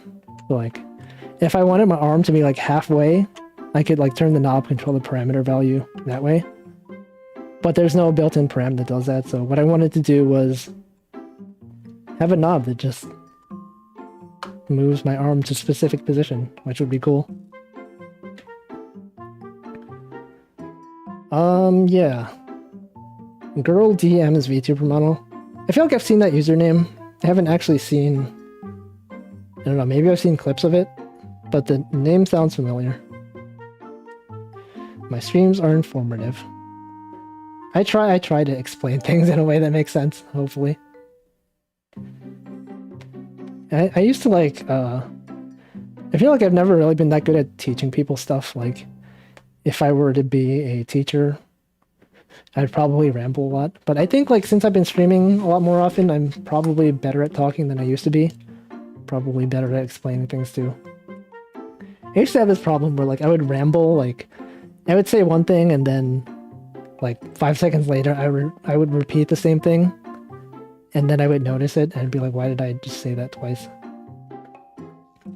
There was a time when I was little, and I feel like I don't remember what the situation was, but like I had to like teach my cousin something. I have two cousins. One is like a guy who's like 2 years older than me, and one of them is a girl who's like a month younger than me, or a month older than me. And so I was teaching my female cousin. I don't know whether gender matters, but I just had to mention that I have two cousins. But I was teaching her something, and like she didn't understand it. And then like maybe I was like 5 years old or something, or 10 years old. And then I just started crying because like she didn't understand. Like I was like, oh man, I'm such a bad teacher. She couldn't understand this really simple concept that I was trying to teach her. And then I don't know. Ever since then, my family like would make fun of me for that. But I don't know. I don't know what my thought process was there. Just like, how could she not understand this simple thing? Even I can understand it, and I'm younger than her. Yeah, good times. Making an arcade stick rig because going from button to button, it would get stuck on certain positions. Yeah, there's like certain limitations that make it kind of annoying. I'm excited to see like what people can do with the VTube Studio API. I was imagining like someone could probably like use VTube Studio as a display. Like you could just have a bunch of like things that are pixels. Oh, VTube Studio has like in their API, they have a way where you can tint an art mesh. So like what you could do is like you could have a parameter that just controls, or like an art mesh that is just a pixel, and then you have like hundreds of these. And then with the API, you could just like control this value to be like red and this value to be like green or whatever.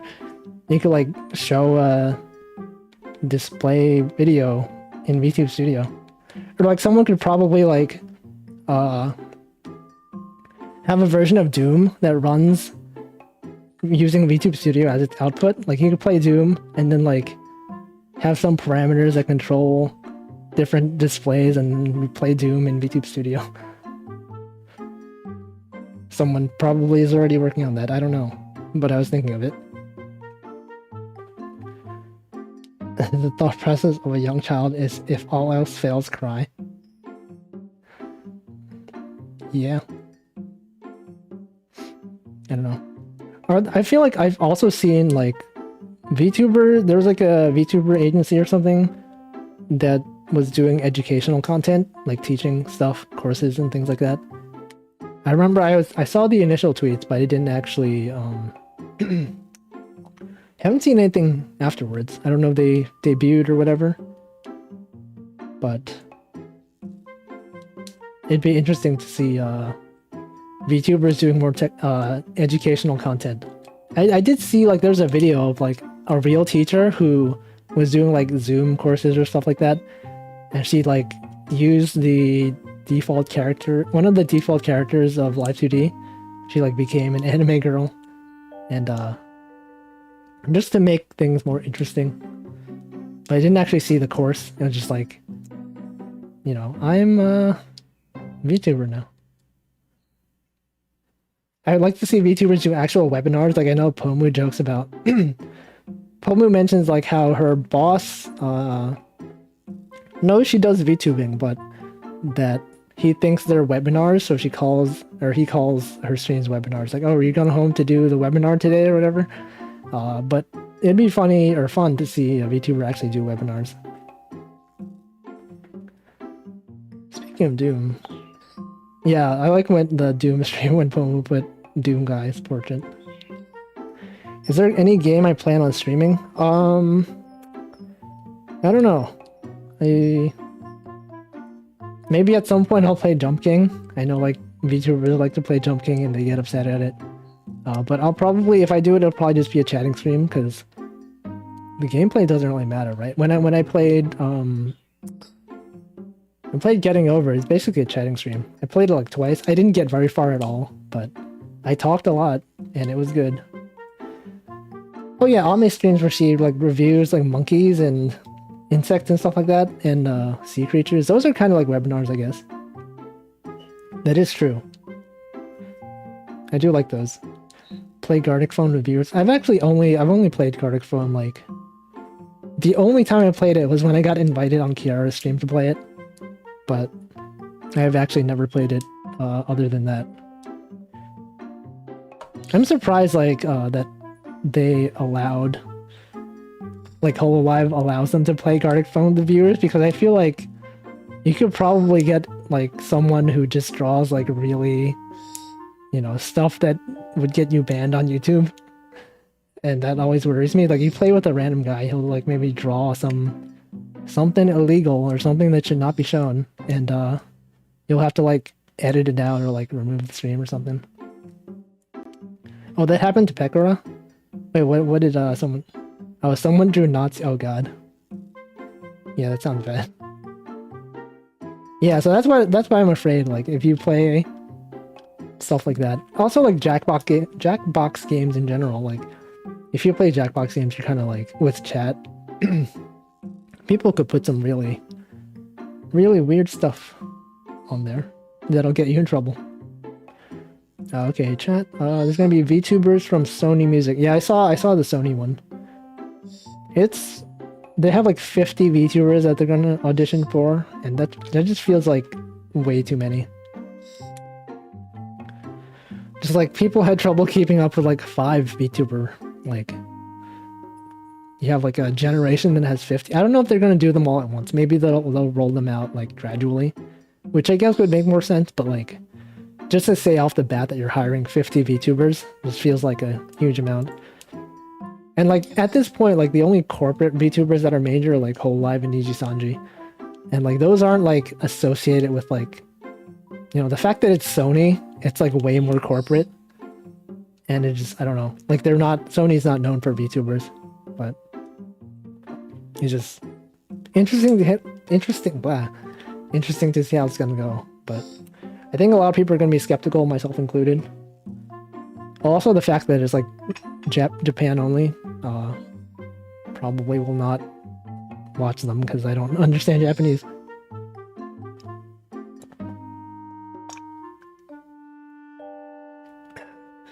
Yeah, it's me drinking water again. How was I invited by Kiara to the... Actually...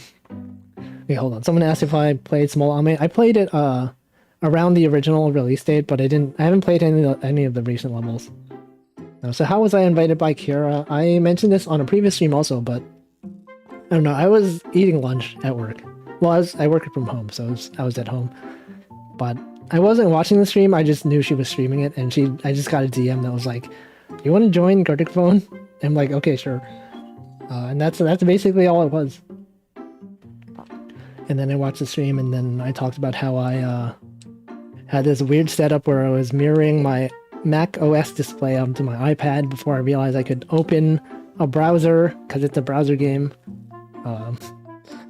It was kind of weird, but it worked somehow. I guess it makes sense if like only members are allowed. But even then, you could probably have someone that's just like doing some questionable stuff.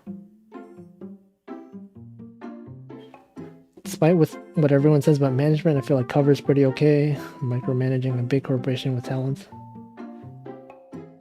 Yeah. I don't know. I just like... Oh, actually, I forgot I was gonna answer some marshmallows. I had open marshmallows on Twitter and a few questions, but... Well, let me get through chat first. Yeah, DM on Twitter. It was a lot of setup time. Like, I joined and then maybe like half an hour later is when we started. That's like one of my managers was messaging me like, "You have time for a meeting?" And I was like, "Oh, maybe in half an hour," because I was playing Gartic Phone. But it was good times.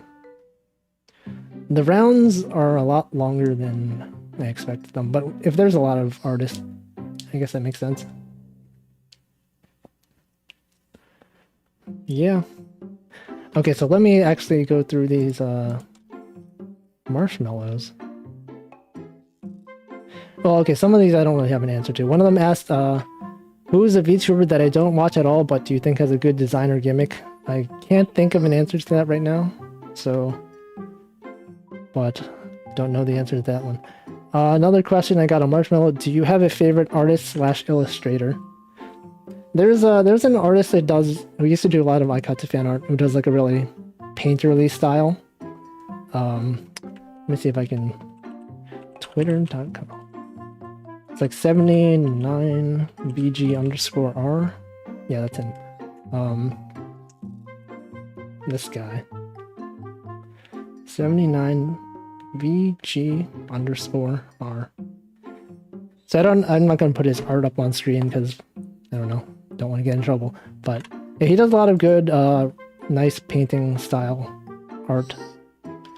And I used to have a program where I would like, he would post his art on Tumblr sometimes, and I had a script that would like download a random image from his Tumblr and set it as my desktop background. So it was good artist. And then I got another question. Who is your... Okay. So your Oshi in HoloLive is Amelia, and your Oshi in Niji En is Pomu. Who is your Oshi in VShoujo, and would you draw a small version of them? I don't actually watch much of VShoujo. I mean, they mostly stream on Twitch, and I don't tend to use Twitch that much, but... Like, I only really use Twitch to watch Northern Lion, who's my favorite streamer, but...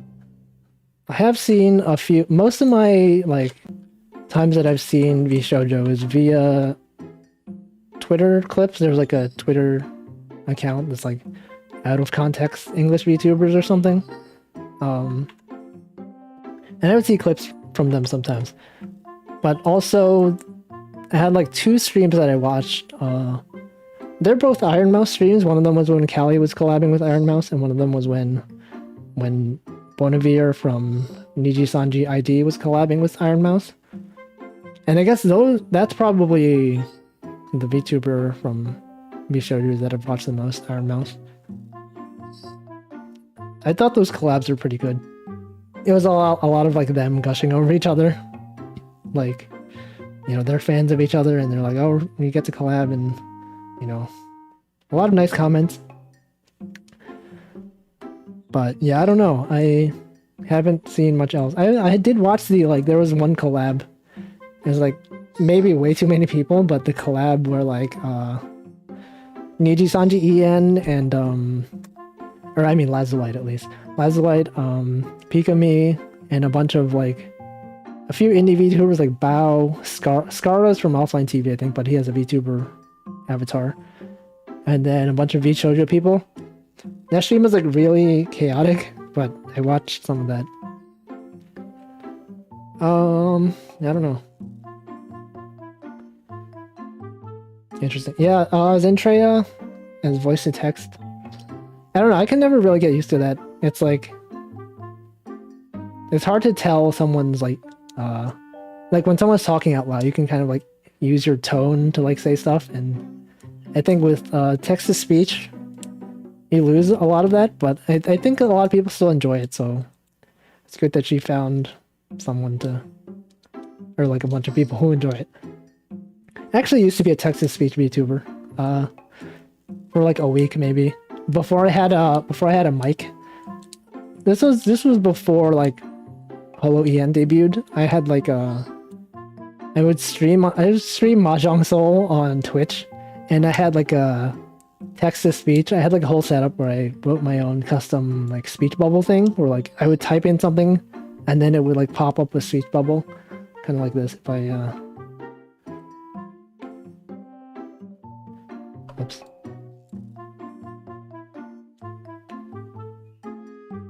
Like this, and then it's whatever I typed in it, like hi, and then it would like read out loud. But it wasn't. I was thinking like I didn't know Zentrea existed back then because I wasn't that into VTubers. But I was thinking like, oh, what if I had instead of typing it, I had a speech to text and then did text to speech, and I guess that is what Zentrea does. But the voice that I had was, if you guys know Toho, like the Yukuri, the small like bean character things, and they have like a certain voice associated with them. It's called like soft talk. Actually, no, there's probably like another name for it, but that's like one of the names for it. And that was a voice that I had for my text to speech. And so it wasn't very good with English words, and it always sounded kind of funny. But I used it. I always thought it was kind of limiting because I couldn't really, like, if you start saying something, you can't really easily interrupt it. Like, that's also the issue that I saw during the collab. The big collab was like, if Zentrea starts saying something, it's either like delayed or like, you know, she'll be saying something and it'll like cut into when someone else is talking, or like can't really stop talking, you know, cancel it. But I don't know.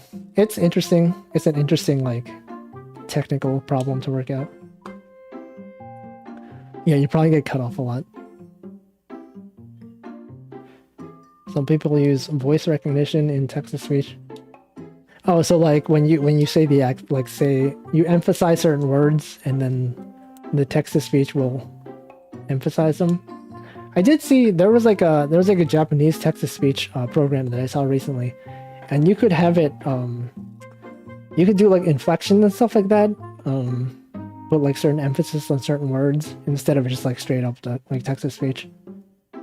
And that one seemed pretty cool. You know what's funny also, speaking of like Holo Council, is that I think when Crony was speaking Japanese, to me I was like, since she's so good at like voice acting, to me it sounded like, you know, like the Google Translate voice, like when you put Japanese text into Google Translate and you have Google read it out loud. Like, to me, when Crony was speaking Japanese, I was like, it sounds just like Google Translate. I don't know. It's like, she's just so professional. She's able to like control her voice so well. Yeah, glad I'm not the only one. Like, I know there's I saw people were discussing like, you know, she's probably a professional voice actor because she doesn't, like, she speaks like slowly enough that it's like deliberate. She doesn't use a lot of like stop words like or like, you know, I think or whatever. And so I'm interested in seeing how that's gonna go. Crony is Google Translate. Are there other VTubers that have like voices like that? I feel like you I mean, I don't watch that many VTubers compared to like maybe a lot of other people, but especially like I'm not familiar with a lot of indie VTubers, but I'm sure there's like some people out there that have like really, really good voices like that. I know there's some professional voice actors and voice actresses that have started doing VTubing or plan on doing it. Did I hear Crony start squeaking and break earlier today? No, but I think I saw someone talk about it. I didn't actually watch the stream myself because I was at work. Hanamakia does a great English Google impression. Interesting. I did watch I think Hanamakia was doing a... Well, actually, I watched two Hanamakia streams recently. She did a collab with Lily Pichu. And then also before that, she had a stream where she did... Like, she was playing Jump King until she got to, like, some number of subscribers, maybe like 250k. I watched the ending of that one. She got, like, really wild. But yeah, I watched Hanamakia's collab with Lily Pichu. And to me, actually, I mentioned this on Twitter, like, I actually knew Lily Pichu a long time ago. This was my friend went to high school with her. And we would hang out sometimes. Like, I had this friend who knew him, and then he knew her. And then we went, there's a story that I told on Twitter. A group of 5 of us or something, we went to a Japanese supermarket. And Lily was wearing this like panda hoodie. I guess it's like the kind that, if you know, like one of the Niji Sanji VTubers, the one that wears a panda hoodie, it's kind of like that. But there was this random girl who came up to us, and she was like, "Oh, nice hoodie, I like it. Where'd you get it?" You know, whatever. She seemed like a normal person. And then she started asking, you know, normal sounding stuff like, "Oh yeah, do you come to the supermarket often? Blah blah blah. I come here, you know, every few days to do whatever." And then like, you know, we were like, okay, this just seems like a regular conversation. And then she was like, "Oh, you can call me Ayumi Koneko-chan." And like, she was not Japanese. She was white. And we were just like, okay, all right. And we just left. But I mean, that's just like really weird. Just like, okay, I guess if you're wearing a panda hoodie, maybe you're into anime, and you know, you can introduce yourself as anime, even though you're not Japanese. But I still remember that. So every time I see like Lily Pichu mentioned, I just think of that story. I'm just like, all right, Ayumi Koneko-chan. So, yeah. I think I went to the I went to the supermarket a few more times after that. Like, it's actually kind of far away from where I live, so I would only go there when I hang out with people. But there was one time, I think, when like my friends and I saw her, and we were like, "Isn't that Ayumi Koneko-chan?" And then we just like avoided her. It was very weird energy. But this was like 10 years ago, so I don't think like Lily Pichu, she didn't stream like her physical, like she didn't have like a webcam on. She was just known for like doing YouTube, like pre-recorded videos, memes and stuff like that. So obviously she was not recognizable, but nowadays I feel like people would probably recognize her. I wonder if Ayumi Koneko-chan is a VTuber. Maybe, that wouldn't surprise me. I always think of like, there's like this really old YouTube video from a long time ago of like, I forget what it's called, but if you search like "what a kawaii morning" or like "such a kawaii morning," there's like this one girl who just, she goes through her day and she does like, it's very anime, like I don't know, if anyone remembers that video, you know what I'm talking about. Yeah. What a kawaii morning. Very anime. But yeah, I'm always surprised, like every time I see Lily Pichu mentioned, I'm like, I know her. I knew her. I mean, I didn't like know her that well. Like, I was like in the kind of friend group where like you have one person who like doesn't talk that much. That was me. I was not very good at talking, but I had friends. I mean, I still have friends, but they don't live around me anymore, so I don't talk to them in person, which kind of sucks. Anyway, Yeah. I've gotten a lot better at talking though. I feel like now when I have actual conversations, I can say stuff. Like I used to be the kind of person who would not know how to carry a conversation. Like if it was just me and one other person who's an introvert and they're not good at talking, I would just like sit there in awkward silence.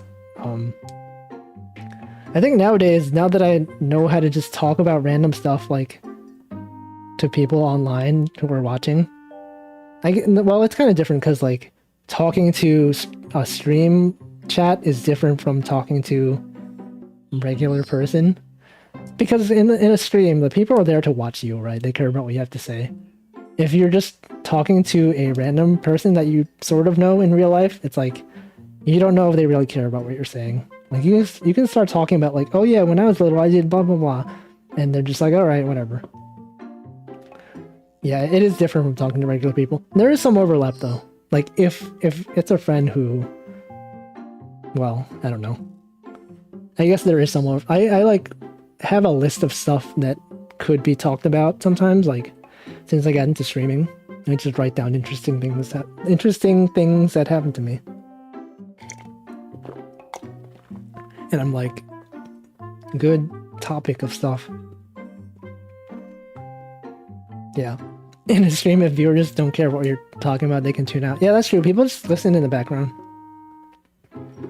Yeah, streaming helps with being able to present things more clearly. Because I feel like before I did this, well, okay, I've already talked about this. I would just like say the same thing repeatedly. And I would like not have a good way to like grasp, well, I don't know. I don't know how to say this. Explaining things is a lot easier after you've done streaming. I used to also like when I started streaming, I was like, I would worry that I would run out of stuff to talk about, which I guess is similar to the situation where like you're in a group and you're like, no one's talking. But I mean, now I feel like I started this stream with no plan. I had nothing to talk about. And then it's been 2 hours and I've talked about all this stuff. But it's also like with chat, you have like multiple people to talk to. So it's like if one person doesn't have anything to say, maybe someone else will. But yeah. I also still need to get better at like not using as many stop words. I use like the word like. I just used it there. Use the word like, I use the word a lot.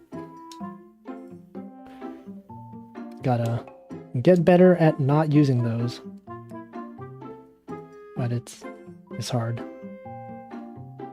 And also for chat, it's like usually I'll either be like way too far behind in chat. Like last time I did one of these drawing streams, I was like really far behind in chat. I would like be like 2 minutes behind, even though I had like 20 viewers and like, but everyone was saying so much and I was like struggling to keep up. I probably need to get better at like not having to scroll up, or maybe I'll have like 2 chat views. One chat is like just scrolls normally. One of them is one that I can use to like scroll back up so I can still react to stuff that's more recent while still not missing some important comments. To not use stop words, you need good brains. You try saying nothing instead of like or yeah. Oh yeah, I'm on Holodex as an independent VTuber. I noticed that. I was looking at my video stats, and actually I get more views from Holodex than I get from Twitter or Discord, which is kind of interesting. Because the only place where I advertise these streams is on my secondary Twitter account, where I originally intended for no one to follow, but now I have maybe more followers than I did when I first... My old Twitter account, before I started VTubing, or VTube drawings at least, I was at like 5.9k followers, and even then I thought that was a lot.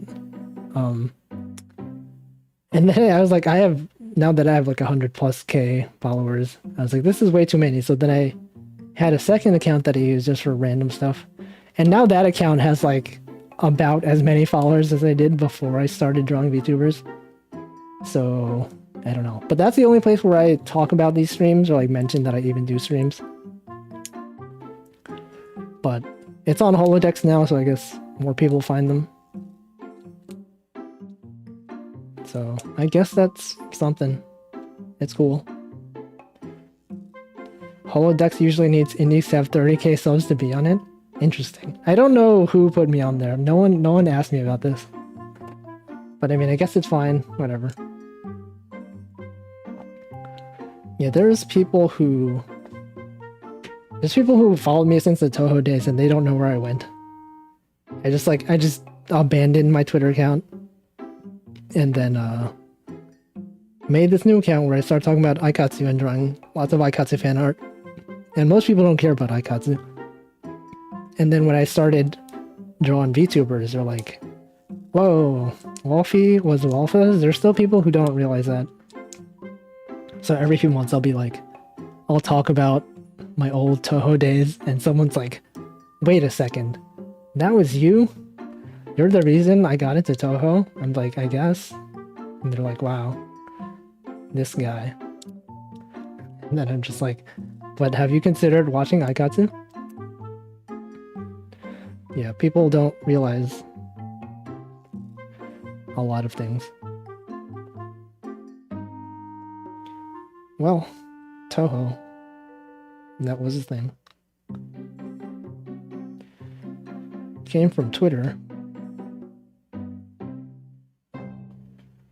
Yeah, you should watch Aikatsu if you can. Boxing Chen. I remember I drew Boxing Chen and posted it on my main account once. And they're like, wait a second. Boxing Chen? I hadn't seen her in 10 years. Let me draw Boxing Chen.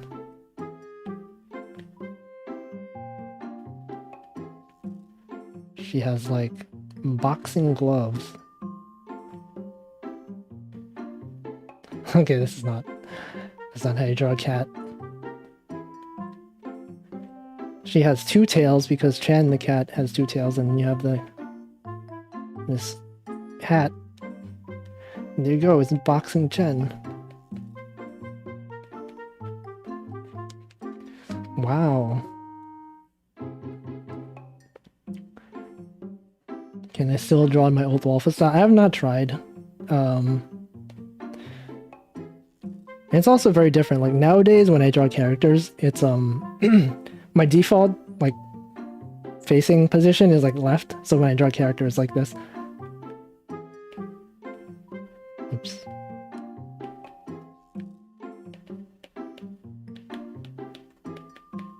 Well, not like that. But then when I used to draw like my old style, it was like my default style was facing the right. And it was like, I don't know how to... It's like this maybe. And then like the mouse was like down here. I don't know. And then the body, like the legs were like this. They're like very stubby. And the arms were like this.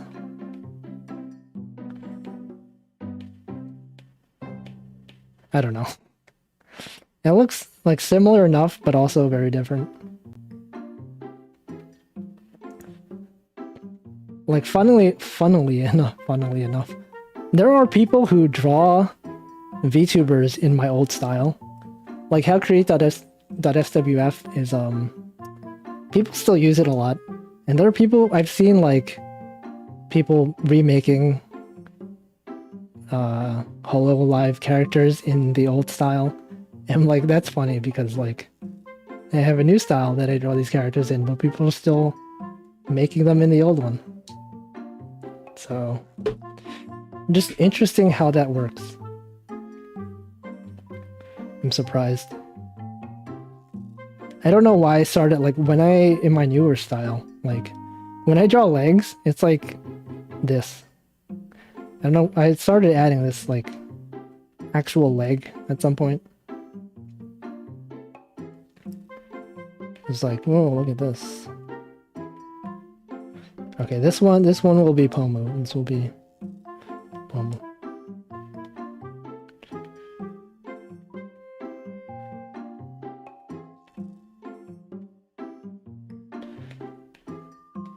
Anyway, yeah, the legs are like this. instead of just like this. And I don't know, I like it. There's someone on DeviantArt drawing whole lives in Waffle style. Time is a helicopter. What does that mean? It spins.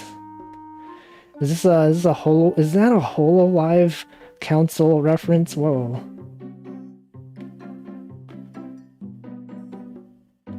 Wow. Here's Pomu.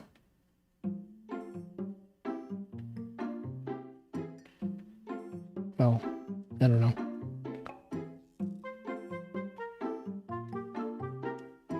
This is not a very good drawing.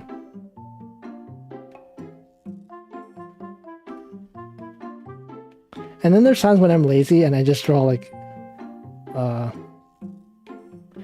arms as sticks. Look, I'll just do this. I used to do this mostly on my fleets that I can't post anymore because fleets don't exist anymore. But I don't draw the arms like this much nowadays because people tend to use my art like in ways that I don't know. It's more like permanent, I guess. When I draw something, it's like I know this is going to be used in memes and stuff like that. And like I notice when I draw animations with this, it's like it looks weird.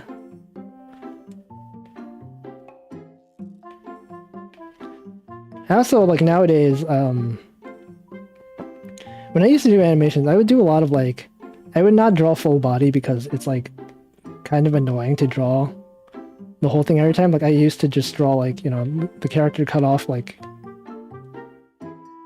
this, right? But then since people use them in like videos and stuff like that, it always looks weird. Like you'll have some animations that are full body and some that aren't. So nowadays I just like draw everything full body. Like being aware that people are going to use them in videos and memes and stuff like that. Like that one meme account, you mean Amelia Watson? Yeah, fleets were good. I was the only person I knew who really used fleets every day. Everyone I followed just like would use them occasionally. Apparently fleets are really popular in Japan. But apparently not popular enough for Twitter to keep them.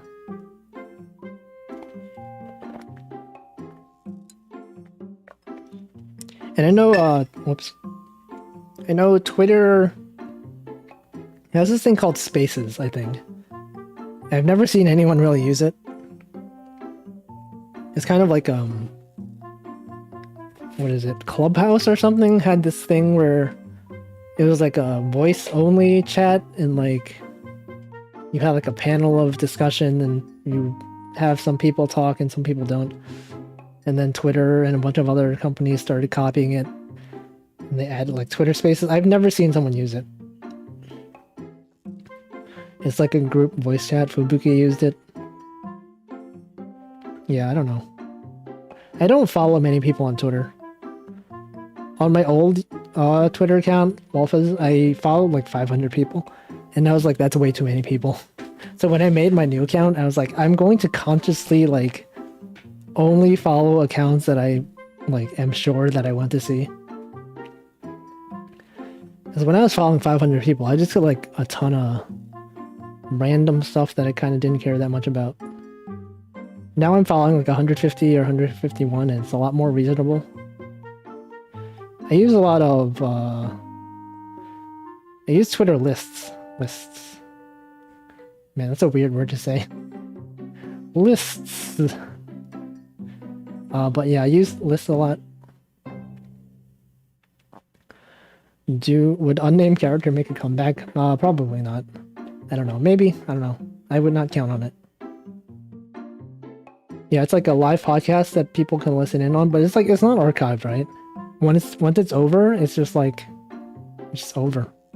You can't get it unless someone like recorded it, maybe. But I don't know. I don't think I would use it. You're following 2,000 people. Yeah, that's like a lot. For me, it's like, I don't know. A lot of like really famous people followed me, and I'm like, man, like sometimes I feel bad, like I don't follow some people back, because like, they're very well known and they're following me, and I'm like, what did I do to deserve this? But then, I don't know. I just don't. It's unarchived. Yeah, there's some people that I like. I only know of certain fandoms through certain people who retweet art a lot.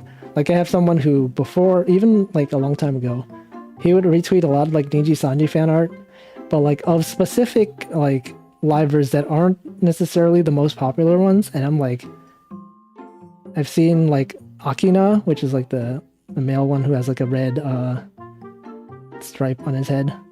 I see a lot of fan art of him. And I'm like, I thought he was much more popular, but I mean, he's still kind of popular, but like not compared to the main, like the most well-known Niji Sanji. And also like a lot of other random series like Genshin Impact, I'll see a lot of specific characters. But, I wonder if someone archived all of Ame's fleet. Probably. People screenshot every fleet. Especially if it's like a really famous account. I still draw like the fleets every day. I just can't post them on Twitter. Red stripe guy, yeah. Yep. Anything else interesting happened recently besides console debuts? I don't know if there really was. Trying to keep up with the interesting news. Let me check my list of stuff that happened.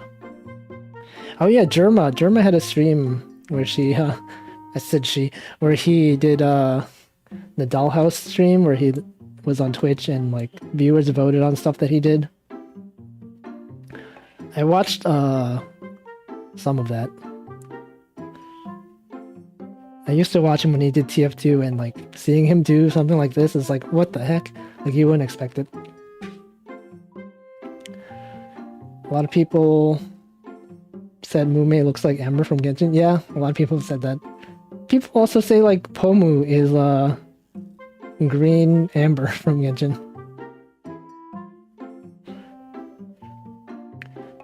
How long have I been doing these daily drawings for? At least a few years.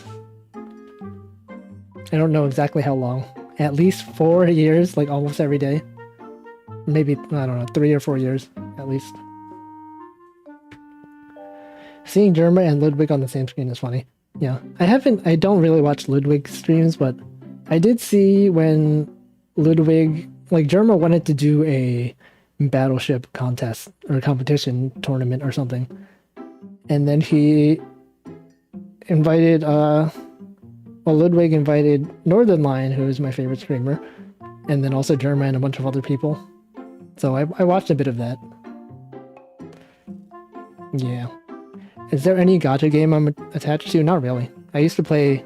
I think my history of gacha games probably, like, I played Love Live, School Idol Festival, the English version. And then I played... there was an Aikatsu mobile game. They canceled that. And then there was I played Idolmaster Cinderella Girls. And then I played Grand Blue Fantasy. And then World Flipper and then Genshin. But I've quit all of them. So yeah, I don't know. The Dollhouse stream was kind of interesting. I just like watch part of it. And I watch the ending though. What time of day do I draw the dailies? It's always before I go to bed. Before I go to sleep. It's a daily ritual before I go to sleep. Another thing I usually do before I go to sleep is I would, on Spotify, they have a playlist of songs that you've played recently, or like a lot recently. It's called like Repeat, Rewind or something. Or like on repeat. And I just play the first few songs of that. And it's always like Diamond City Lights is always there. Sana, the VTuber, not the Hollow EN VTuber. Sana Natori, she has a song.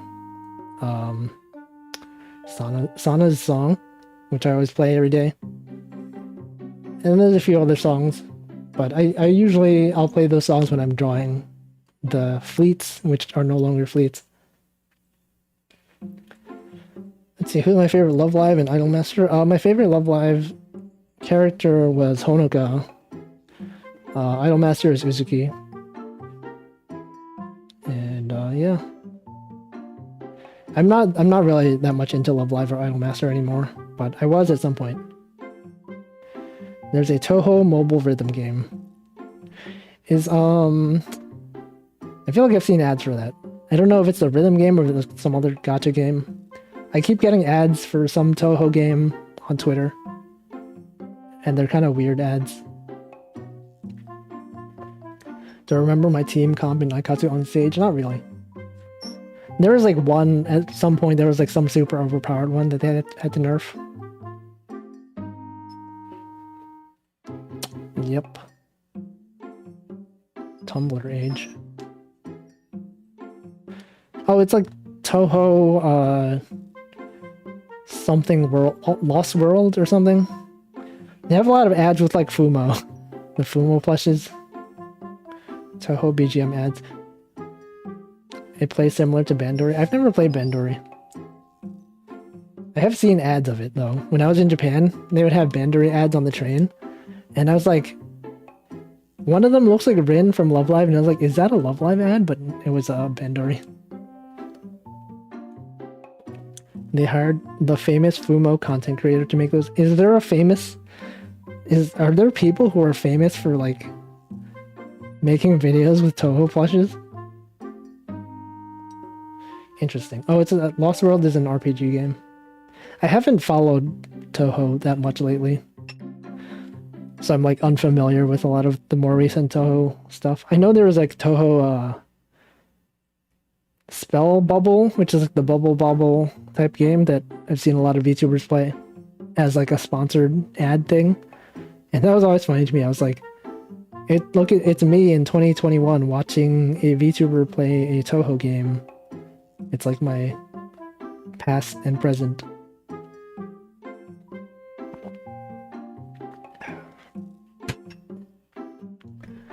Yumemi. I've not seen their content other than those ads. Isn't speaking of like Toho music, didn't Beat Mario become he's like a VTuber now, right? Beat Mario, who does a lot of classic Toho songs, Dojin songs. I don't know if Toho doesn't seem like that big of a community anymore, but I know that there's still a lot of like active artists and fan arts. Oh yeah, Otakuthon. I saw him on the schedule. I forgot to watch it though. I only watched the Lazulite panel at Otakuthon, but they were having technical issues where like the site would just not load in like the first few minutes when they were having their panel. Maybe because like too many people were trying to watch it. But yeah. So I missed like maybe the first 2 or 3 minutes when they were doing intros. Beat Mario. There's probably like I've also like seen a lot of people who did Vocaloid song covers become VTubers recently. Like people I used to listen to like 10 years ago, like when I used to watch the Nico video rankings and like see people do Vocaloid song covers, and then nowadays I check on their Twitter and they're like, I'm doing VTubing. I'm like, wow, that's cool. Yeah, Iosis also does a lot of Marine songs. The music video for that song was really good. Wait, didn't the Marine's new song, wasn't that by like Yuki? Or not Yuki. Was it Yuki? Hold on. Let me look it up. It was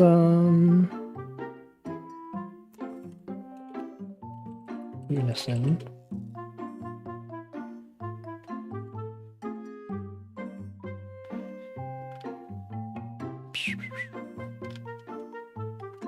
Oh, you know me. Yeah, you know me. Iosis was involved? Yeah, maybe.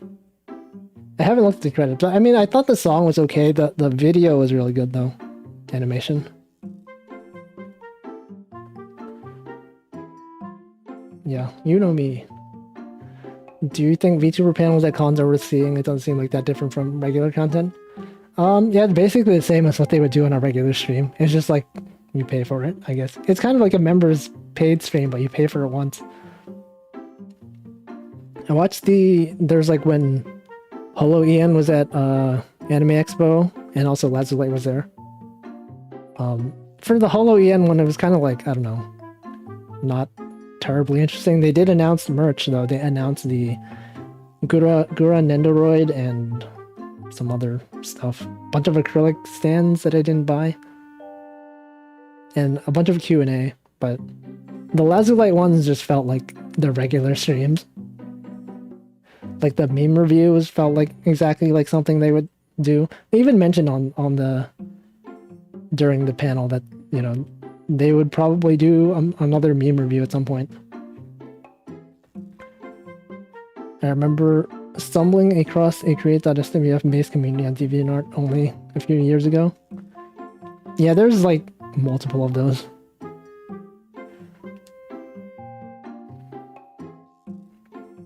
I was considering ordering like one of the Anime Expo acrylic stands, but I don't know, I ended up not doing it.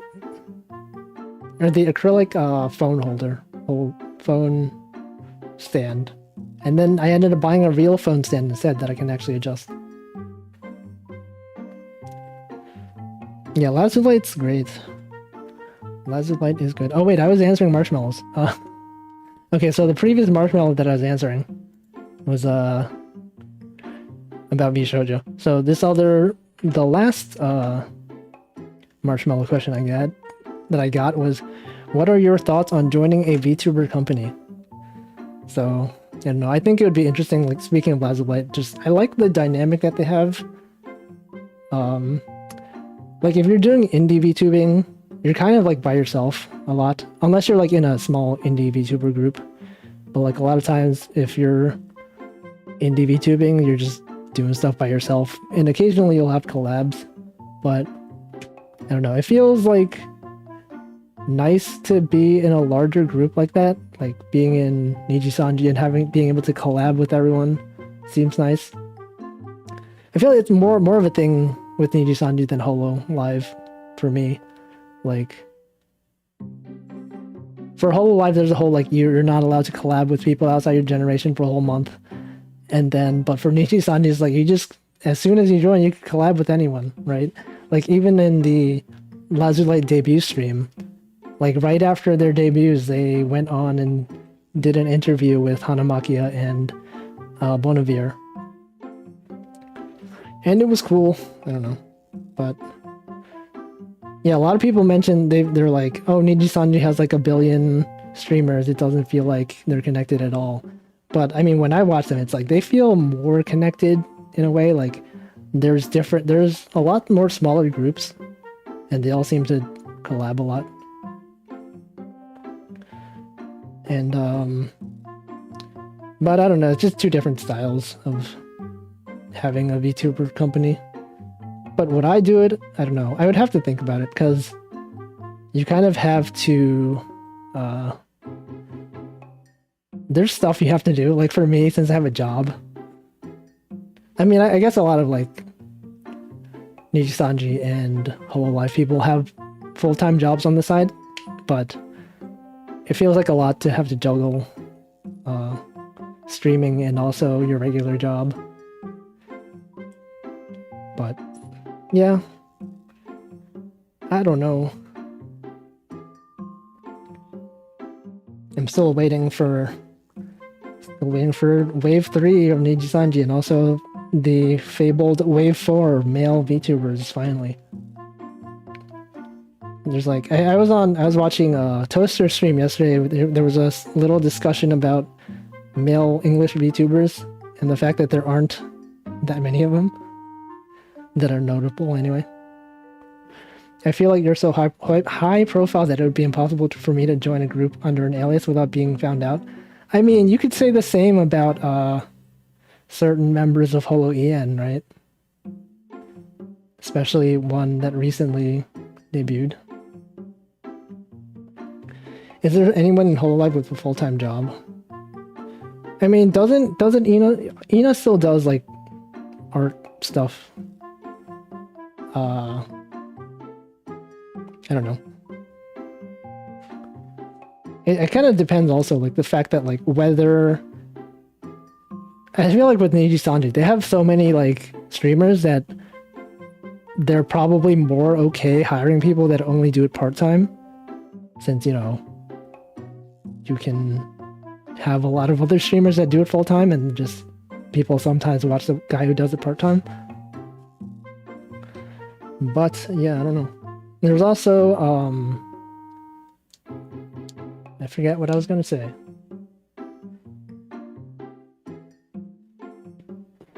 Well, whatever.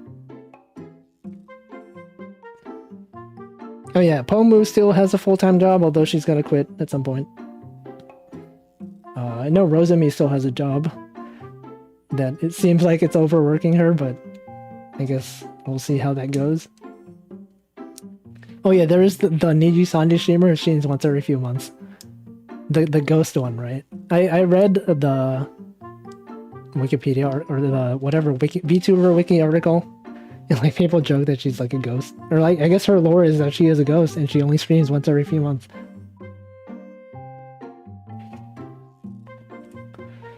Oh, Pochi started falling behind on her work because of YouTubing. Oh man.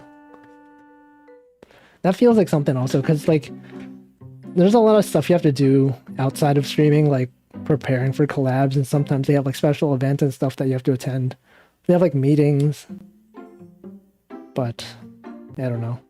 I feel like it's a lot of work, but it also seems like a lot of fun, so maybe. Giant buff vampire dude? Is there a guy who's like that?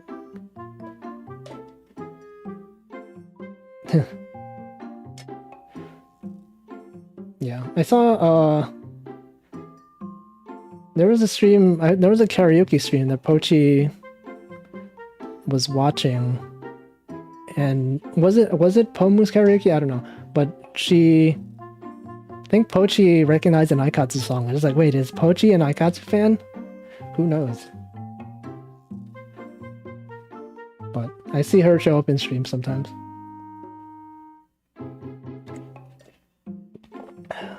Okay, well, I'm almost out of water.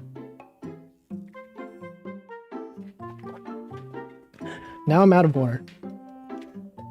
So I think one issue that I have is that when I stream for too long, my voice gets kind of like raspy. You could probably tell, like if you go to the beginning of this video and compare it to what it's like now, it probably sounds very raspy. But anyway, I think I'm done. Look at all the stuff I drew today. A lot of stuff that I don't know, it probably will not make sense without context. It's weird, the word window, and Pomu, Almogus, Prepar. What kind of cup am I using? I have two cups right now. Actually, so one of them is just like a mug. It's like ceramic mug. It has like a lid that's like goes on top of it. And they have another like larger one that's kind of also the same. There's a plastic lid. And this one's like ceramic. This one's also, both of these are ceramic. You could probably tell from the sound, right? Like if I go like this, whoops.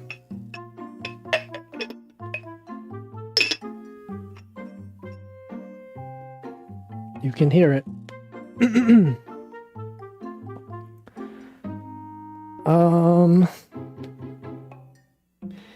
Yeah, all right, that's it. Thanks for watching. Here, I'm blocking the bottom part.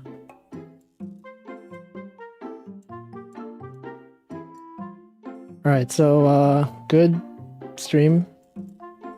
I'm gonna end it in 5 seconds. 5, 4, 3, 2, 1. Goodbye.